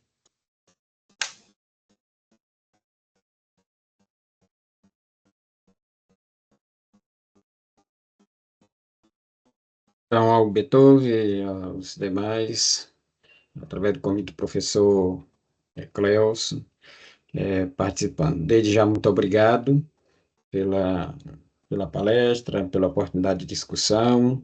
Acho que, sem dúvida nenhuma, é sempre uma oportunidade que traz, para além do conhecimento, também a aproximação, né? Na verdade, diante da palestra e observando o aspecto histórico, inclusive, que você trouxe, me suscitou muito a ideia, por exemplo, do Nina Rodrigues, né? Então, eu estou no estado do Maranhão, interior do estado do Maranhão, uma cidade chamada Santa Helena. E aqui, o Maranhão, em relação ao recorte social, foi um estado colonizado por espanhóis, franceses, holandeses e portugueses. Aqui hoje, no estado do Maranhão, tem um dos municípios que se chama Serrano, e historicamente, segundo o IBGE, é o município fora da Bahia com maior número de autodeclarados pretos, né? Um município com uma população de aproximadamente 10 mil habitantes. Depois desse município, há também Codó, que é historicamente conhecido, inclusive pela luta com a questão das religiões de matriz africana, e depois tem Alcântara, né? Que inclusive tem um número sitiado grande de quilombolas. E aí, qual é o olhar? O que me despertou em relação a citar Nina Rodrigues? Nina Rodrigues aqui é o nome de um município, que foi desmembrado do município de Vargem Grande. Então, tem um município aqui que tem a homenagem a Nina Rodrigues. E esse município, por incrível que pareça, ele é tido, assim, como sua população, como sendo descendente de franceses e holandeses. Olha aí, no pleno Maranhão. Então, quer dizer, uma afirmação que se passa por um recorte diante de um povo, por exemplo, hoje o Maranhão é a unidade federativa mais pobre, né, da nossa nação, enfim, com graves problemas sociais, econômicos e etc. E aí, o olhar, assim, diante dessa oportunidade é que ainda, e inclusive na perspectiva do educar, né? O quanto isso, por vezes, é enraizado a partir seja do aspecto cultural, em relação àquilo que você vivenciou e ouviu e desde sempre, ou seja, pela oportunidade, inclusive, de transcender em relação ao conhecimento. E aí o que ocorre? Ocorre que, por exemplo, o Estado do Maranhão ainda está preso nesse olhar de objetividade em relação a quem seja a população negra, né? Quem é o negro, por exemplo, no Maranhão, né? E onde está, por exemplo, a ocupação, já foi falado em relação aos espaços, etc., mas, por exemplo, o olhar de destaque, tanto para o indivíduo quanto negro, quanto também para esse olhar desse, vamos dizer, esse substrato social que a própria sociedade, no caso maranhense, busca, vamos dizer, filtrar e dizer assim, não, o negro aqui até se insere, por exemplo, no folclore, nas festas culturais, etc., mas não está praticamente em destaque nada, né? Então, quer dizer, a palestra, para mim, vislumbrou esse questionamento que, na verdade, reflete tanto por ser a questão Nordeste, tanto por ser um Estado também que tem toda a sua história de luta, etc., e tem uma margem, mais de 50% da população é negra. E se for falar pela questão das forças de segurança, a Polícia do Maranhão é uma das polícias mais violentas do Brasil, compactuando com a Polícia do Pará também, que é uma da polícia muito violenta. Então, está esse ato de recorte em relação à valorização tanto do indivíduo, assim como também em relação ao substrato social, que é muito presente entre nós. Obrigado, Leonardo. Mas eu acho que é isso, cara. Quando a gente fala assim, tipo, do indivíduo negro, né? Muitas vezes tenta dizer, não, mas não existe racismo, né? A nossa cultura é uma cultura miscigenada, mesclada, a população negra sempre faz parte, né? E aí vem algum indivíduo branco lá e fala, não, eu me sinto negro porque eu gosto de samba, né? Eu gosto de feijoada. E não é só isso, assim, a ser negro, né, vai muito além da cultura, vai muito além, né, dos grupos de folclore, né? Eu sempre falo também, é muito comum, por exemplo, no dia do indígena, fantasiar as crianças de indígena americano, né? E falar, é o dia do indígena, mas não conhece nem o indígena brasileiro. Fantasia de indígena americano, né? Aquele cocazinho com uma peninha para cima, né? Mas tá lá, né? Quando é na semana do 20 de novembro, todo mundo tá na escola curtindo a África, tem capoeira, tem um monte de coisa, é sempre essa localização, né? Então, olhar para a cultura negra e falar que não, o negro está inserido, porque o samba todo ano tem, né? Carnaval, o pagode está aí, uma das músicas mais populares, o funk já se tornou uma música popular, e falar que a gente está inserido na sociedade não está. É como eu sempre faço também uma crítica à meritocracia. Se a meritocracia proibisse os negros de chegar de alguma forma, né, o país já tinha entrado em colapso, né? Então, é necessário que algum negro chegue. Aí alguém vai falar, mas existe um juiz lá do DF que veio do interior do Goiás, que era um menino da roça e conseguiu chegar no juiz. Mas é óbvio, vai ter juiz negro que saiu da roça e chegou.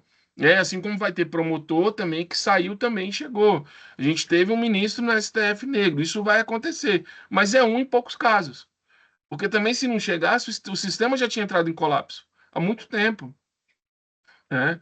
Mas a gente continua tendo. Tem uma casa com 513. Você vai olhar qual que é a composição de fato de pessoas negras. E eu falo assim, de pessoas negras de fato, né? Não é como assim, Silvani, tem um deputado aqui no DF que ele é apresentador. Sabe esses programazinhos de sensacionalista?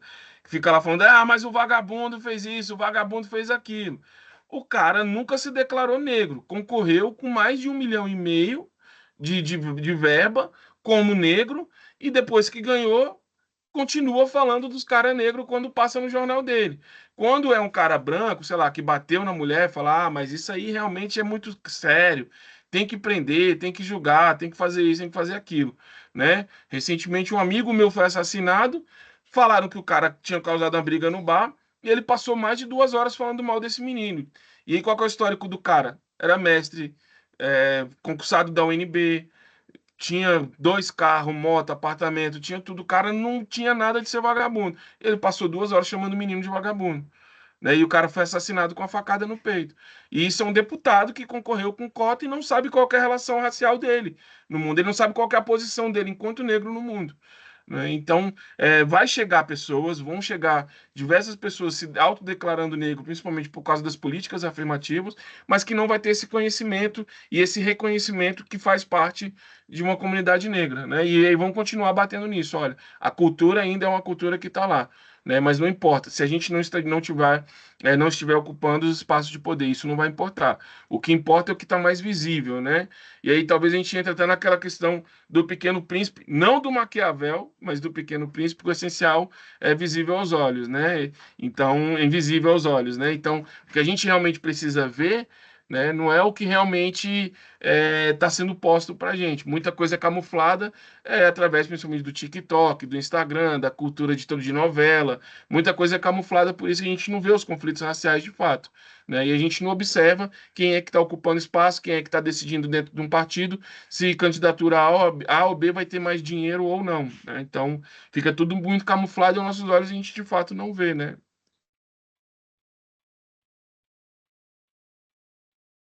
Muito obrigado. Muito obrigado, Nonato, pela pergunta. Muito obrigado, Beethoven, pela resposta.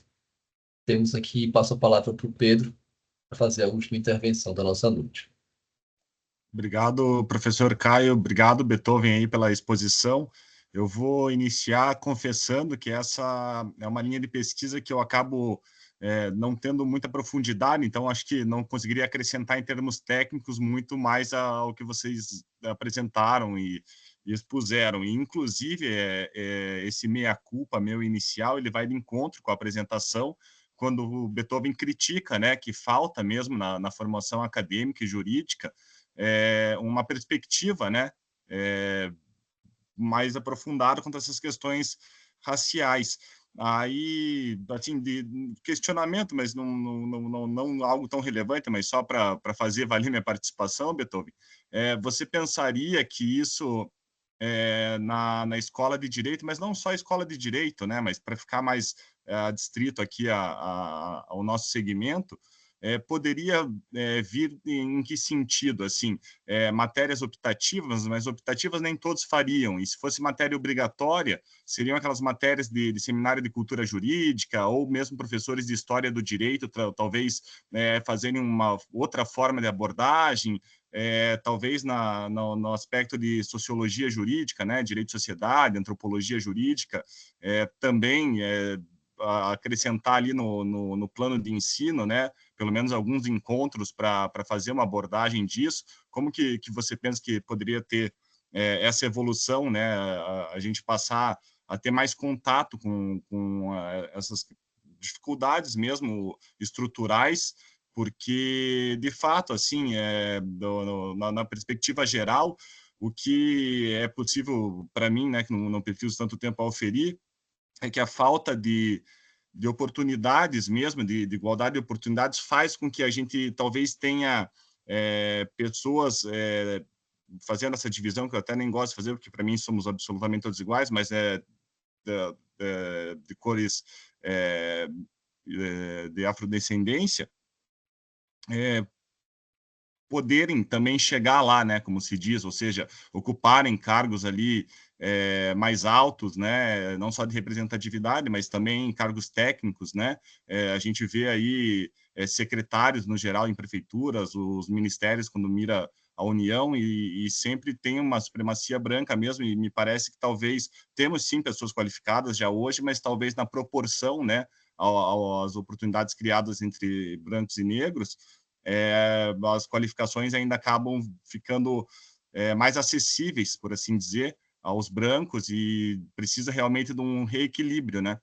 Encerro com isso, agradecendo mais uma vez aí a todos. Nonato, que legal te ver, cara. Espero que em novembro, ali no seminário final, a gente se encontre aí pessoalmente, e bem feliz mesmo em poder participar aí. Obrigado, Pedro. Assim, cara, é algo bem até, acho que bem complexo da gente falar.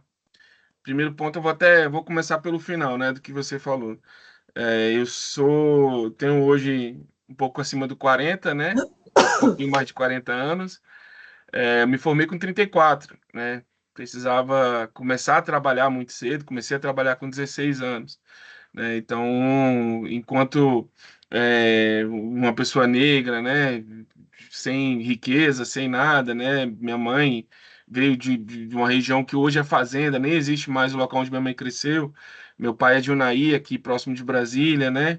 Então, assim, a família é muito humilde ainda. Hoje minha família também, grande parte são lavradores. Eu sou o único advogado da minha família, né? Eu sou, hoje com mestrado, eu sou o único com mestrado, o único formado em direito, né? Existem outros também, outros cursos, né? Até área de tecnologia, tal, já residente aqui em Brasília também, mas o pessoal do interior, a gente, tipo, é aquela coisa, é dom, sabe? Assim, eu tenho o dom de ser vidraceiro, dom de ser mecânico, dom de não sei o quê, dom de ser lavrador. Então a gente tinha esse dom e vai, né? Eu até brinco, assim, se for para quebrar, destruir, depois reconstruir, eu sou bom também, eu faço também, né? Mas essa é uma realidade da gente, Pedro. A população negra, ela acaba se formando mais tarde, né? Muitos porque precisam começar a trabalhar muito cedo, se tornam uma renda de família, né? As mulheres negras também têm que ajudar a contribuir com a família também, acaba se tornando ali um acadêmico um pouquinho mais tarde, tem essa dificuldade de deslocamento, né? Eu comecei minha faculdade, eu parei minha faculdade porque eu sofri uma violência racial por uma professora dentro da sala de aula, então fiquei 3 anos afastado, né? Depois voltei, falei, olha, não vai ser essa mulher que vai me parar, eu vou continuar. Então voltei, acabei me formando até mais tarde do que eu queria realmente, com 34 anos. E essa é uma realidade nossa, né? Então, para um negro, por exemplo, chegar, eu, por exemplo, com 34 formado, como é que eu vou entrar no escritório com um moleque de 23 que está formado, que estudou no Mackenzie, não sei aonde, e fez uma faculdade, sei lá, grande faculdade, ou fez uma federal, e ele chega no escritório com o mesmo currículo lá, recém-formado do que eu. Quem que o dono do escritório vai contratar? Vai falar, pô, vou contratar esse maluco aqui de 34 anos, preguiçoso, que só agora resolveu estudar, ou vou contratar esse jovem aqui que está na sequência de estudo, né? Mas não olha a história por trás, não olha o quanto eu lutei, o quanto eu briguei, né, para me formar. Que eu chegava em casa meia-noite, ia dormir meia-noite e 40, 1 hora da manhã, e levantava 4, né? Então, que a pessoa dormia em 2 noites, eu dormia em uma semana, né? Assim, era 4 horas, 3 horas e meia por noite, até me formar. Depois que me formei, passei a dormir um pouco melhor, 6 horas por noite, né? Hoje, entrei para o mestrado, estava terminando uma pós, e tem dias da semana também que é a mesma coisa, estuda 4 horas, dorme 4 horas por noite também. Então, às vezes, dentro do dia a gente está cansado, você está menos produtivo, está tudo, mas porque você tem uma história muito mais realmente puxada do que alguém que aí, como a gente falou muito tempo na palestra, né? Alguém que tem privilégio, né? Quem é mais fácil chegar? Quem precisa acordar 8 horas para estar na faculdade 8h30, vai de carro com café da manhã tomado, ou a pessoa que vai acordar 4h30 da manhã para estar na faculdade 8 horas, pegando 2 horas de trânsito, né? Aqui em Brasília, um deslocamento simples é 40 minutos, né? Dependendo do local que você vai residir aqui, você vai demorar 2 horas e meia. Eu mudei mais para próximo do plano aqui, porque eu, na época, não tinha carro, e eu juro para você, cara, eu gastava 3 horas e meia de ônibus por dia. Era 3 horas e meia por dia dentro de ônibus, né? Então, muitas vezes eu estudei para a prova dentro de ônibus. Quando não estava estudando para a prova, eu estava aproveitando para dormir, porque eu não conseguia dormir em casa, né? Dormia melhor se tivesse lá, né? Então é isso, a gente demora um pouco mais para chegar. Quando a gente chega, a gente já está talvez até atrasado em relação às pessoas que têm essa possibilidade, esse privilégio de se formar mais cedo, né, de ter um carro, de ter uma qualificação ali de inglês, né, o cara chega já com 23 anos formado, já falando inglês, falando espanhol, falando francês, alguma outra coisa, enquanto nós, população negra, não vai ter, porque as escolas de formação também da base, elas também não vão fomentar também esses estudos além, né. Eu tive professor que perguntava, para que eu vou ensinar para vocês inglês se vocês não vão precisar disso na sua vida? Então, né? E aí eu me perguntava, por que ela está me ensinando matemática se eu não vou usar isso aí também na minha vida para nada, né? Então eu prefiro aprender qualquer outra coisa, eu tenho um pavor de matemática até hoje. Prefiro aprender uma outra coisa do que realmente aprender isso aí que eu não vou usar nunca, né?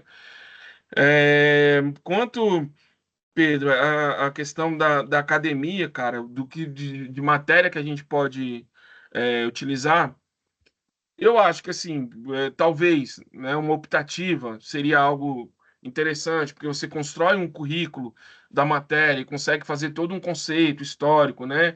Por exemplo, a Lei 7.716, ela decorre da Lei Afonso Arinos.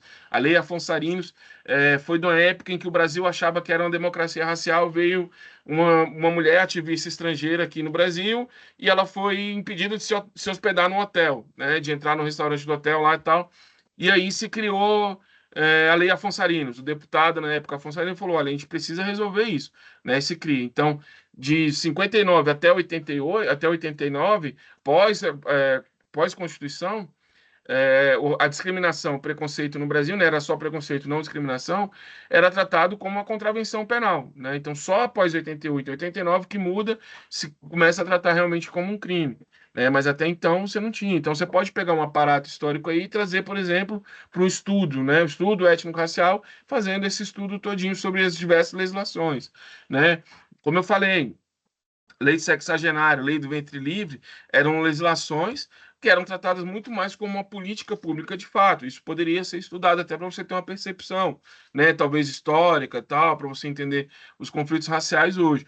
Mas eu sempre faço uma crítica muito grande. Quando a gente estuda direitos humanos, a gente sempre volta muito o estudo dos direitos humanos para os ensinamentos externos, né? Então, não vou estudar o que ensina, o que ocorre no Brasil. Então, eu estudo sempre a legislação através de uma ideia europeia. Se eu começo a trazer isso para dentro dos direitos humanos, estudando direitos humanos dentro do Brasil, eu consigo inserir o estudo lá, né? por que há discriminação, por que é necessário uma política afirmativa, qual que é o conceito, qual que é a percepção da política pública, da política afirmativa, qual que é isso, qual que são os efeitos dela para uma política pública, né? Ela é perpétua, ela não é perpétua, né? Qual que é o prazo que ela deve durar ou não. Eu consigo fazer estudo em direitos humanos. Dentro do direito constitucional, como eu falei, são 3 artigos que falam racismo, discriminação e discriminação, né? O combate nas relações internacionais, né?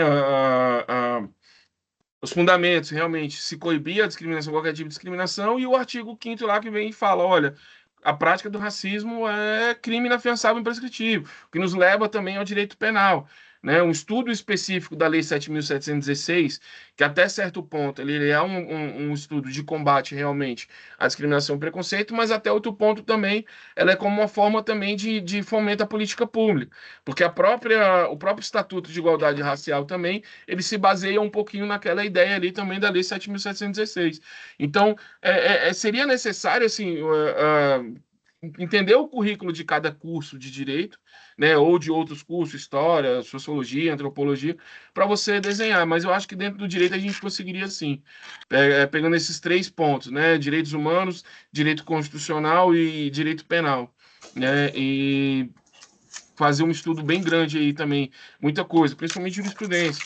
Você tem ADO 26, ADPF 186, o HC que eu citei também,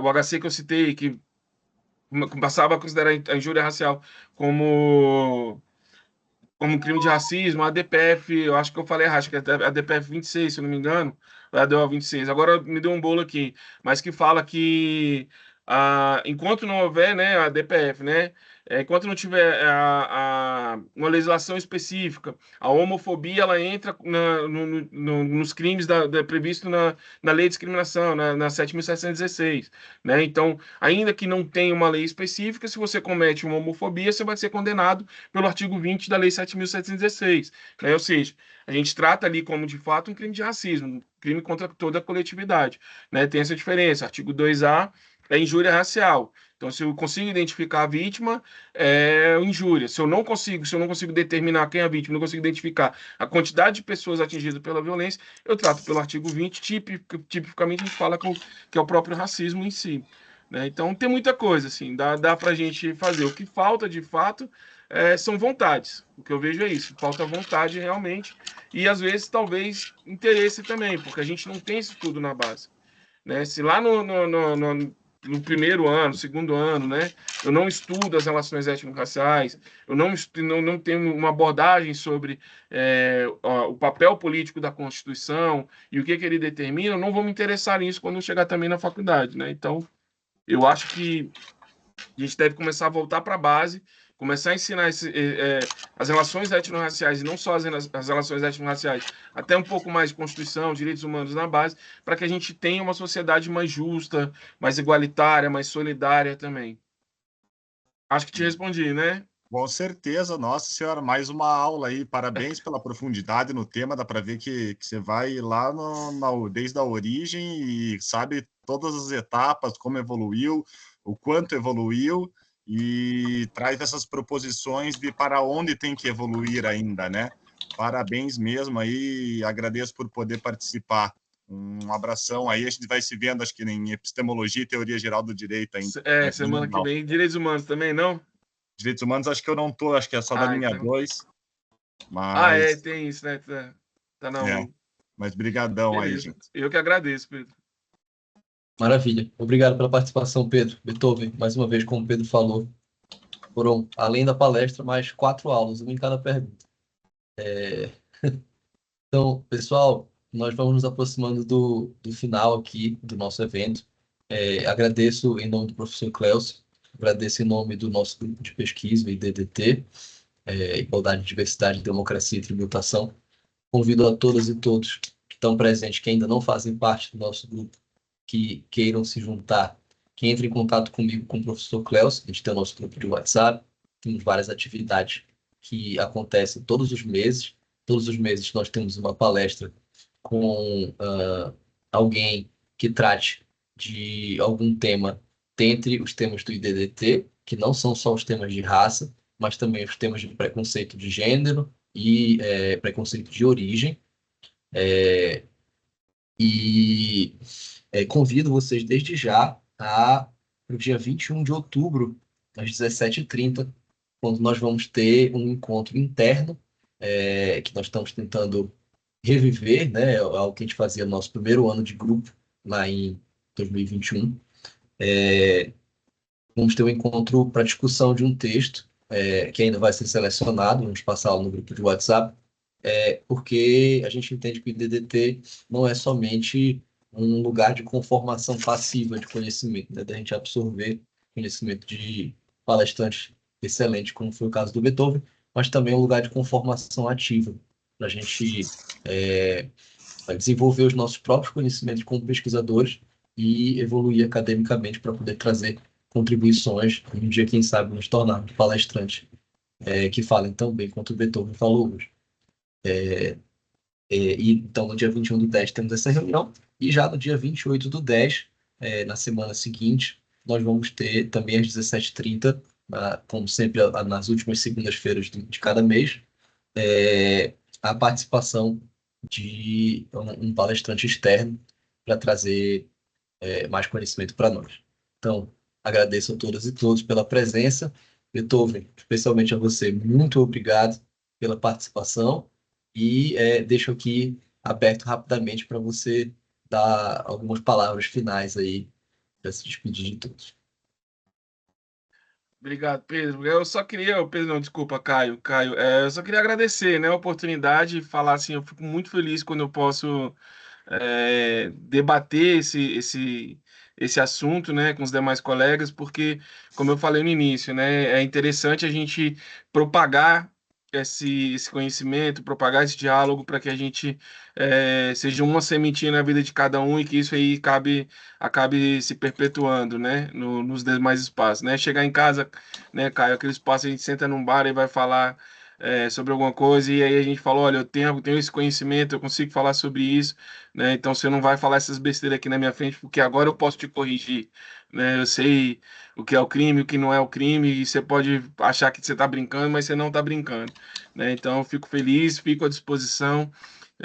Sempre que tiver oportunidade, pode me chamar também, que eu estou aí disponível, né? Se quiser me chamar também para tomar uma cerveja, comer um torresmo, estou junto também.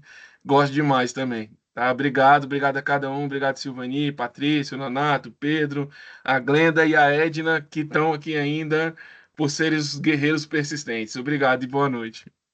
Boa noite, muito agradável, muito grata, Beethoven, pela oportunidade de ouvi-lo, ouvir cada participação. A gente só cresce ao dividir nesses espaços acadêmicos os objetivos de cada pesquisa e as contribuições que cada um vai deixando no aprofundamento de cada tema. Você foi brilhante na sua exposição, muitíssimo grata pela oportunidade de estar aqui com vocês.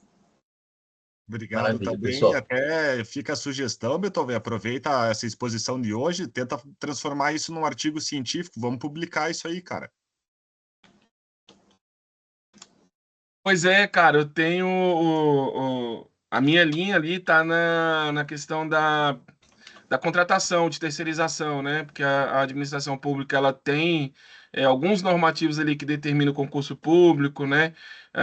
Percentual de 20%, conforme a lei e tal, mas terceirizado não tem nada, cara. E aí acaba que, por exemplo, os cargos hoje têm se tornado mais técnicos, né? Bem mais técnicos mesmo, um salário mais alto, mas não tem nenhum olhar para isso aí, não. Eu vou fazer isso. E na pós-graduação, eu estou batendo a jurisprudência de cota, né? A jurisprudência do tribunal de cota também, porque é muito confusa, né? Determinada banca aplica a interpretação de a lei de uma forma e aí vem a jurisprudência e fala, não, mas está correto.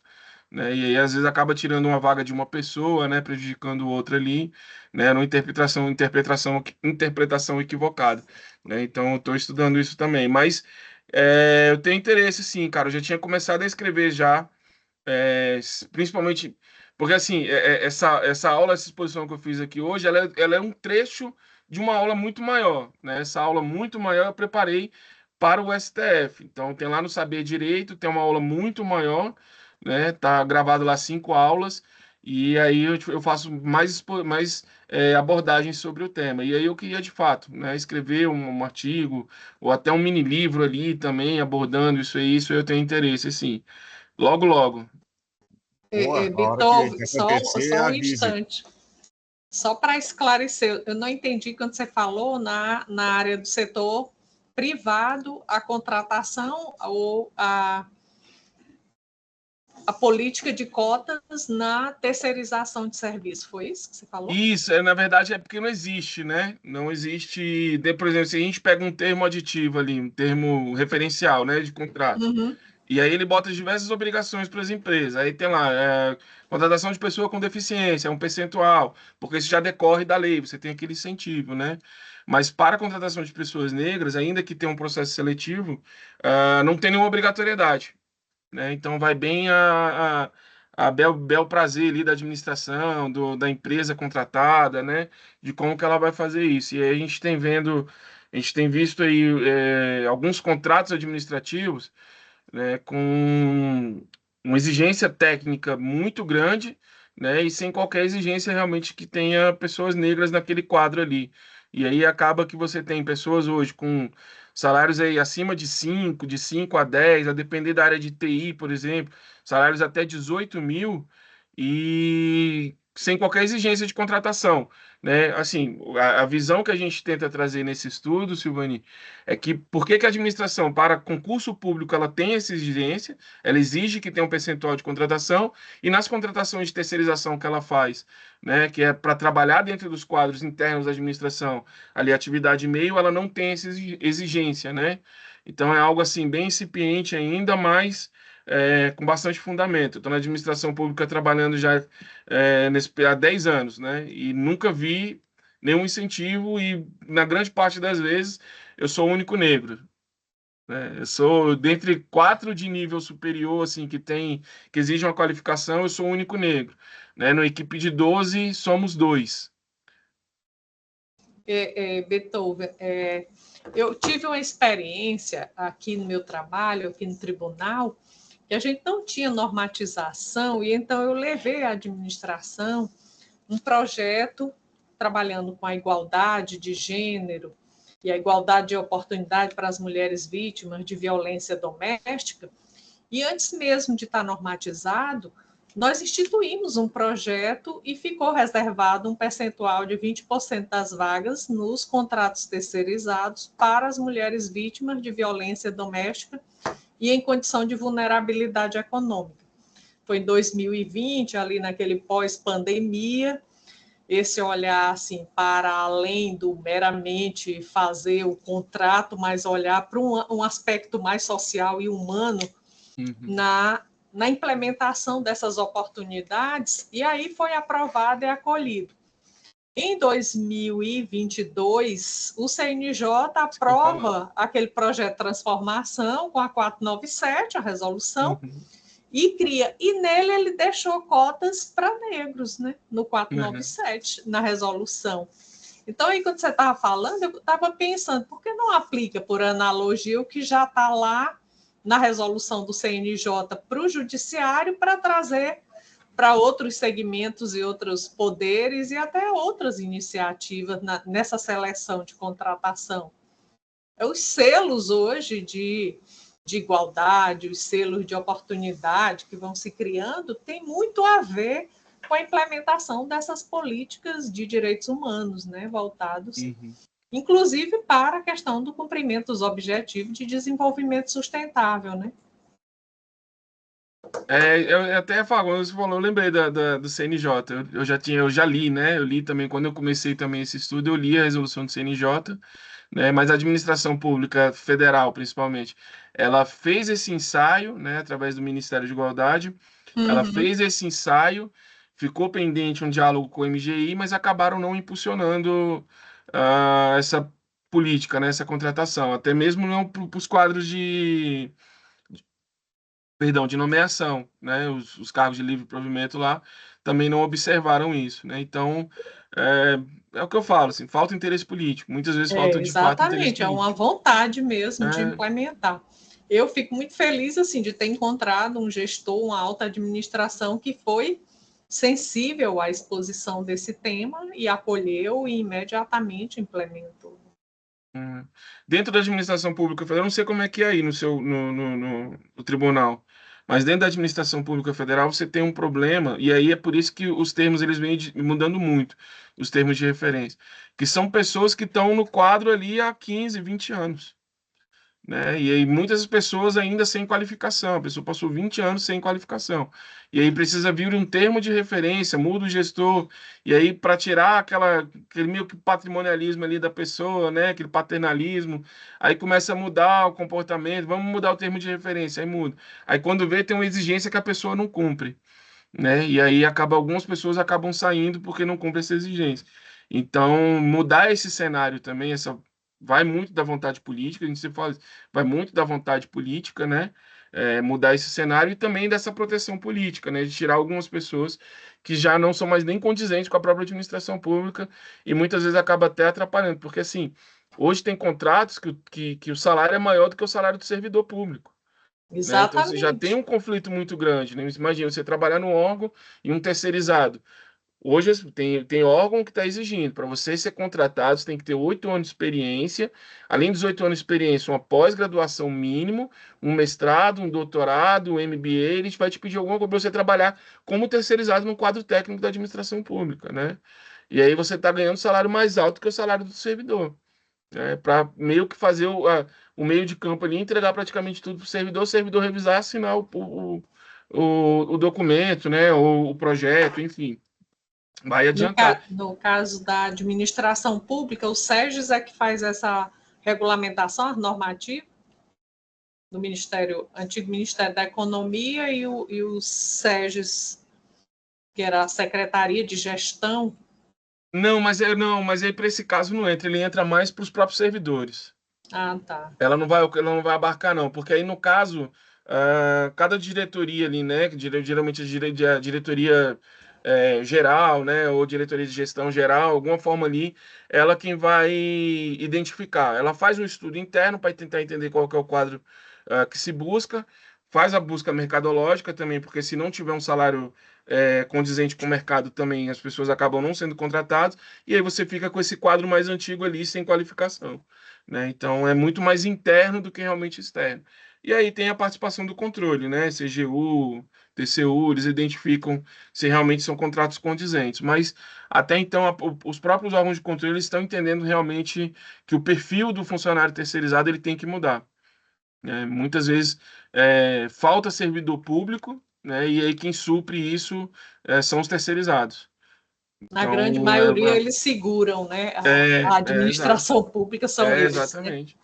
Então, se não melhorar o quadro, se não exigir uma qualificação técnica, não muda. E aí, se a gente também agora, né, nessa fase de mudança, se a gente não exigir, a gente não mostrar que a administração está equivocada em não reservar 30% para a população, 30% mínimo, né, para a população negra, né, aí a gente até vai ter realmente um problema maior para frente. Aí eu até volto no que o Pedro trouxe para a gente, né, a defasagem dos negros, tanto na universidade quanto na pós-graduação, no mestrado, é muito maior do que nas formações de base, porque você, imagina, você se forma, você é formado em direito, você busca uma vaga, você não encontra, você vai fazer o quê? Vou voltar para balcão, vou continuar sendo vendedor, vou continuar sendo, e vou desistir de 5 anos de faculdade ali, porque aqui eu estou ganhando, lá eu não estou ganhando, aqui eu prefiro continuar ganhando, ainda que pouquinho, ainda que sem perspectiva de crescimento.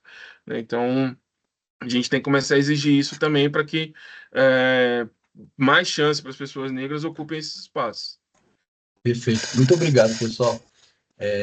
Novamente agradeço pelas intervenções e vamos finalizar nosso encontro da noite. Então, boa noite a todas e todos. Muito obrigado. Boa noite. Tchau, pessoal. Obrigado, boa noite. Tchau, gente. Tchau, gente. Valeu, pessoal. Tchau, até mais.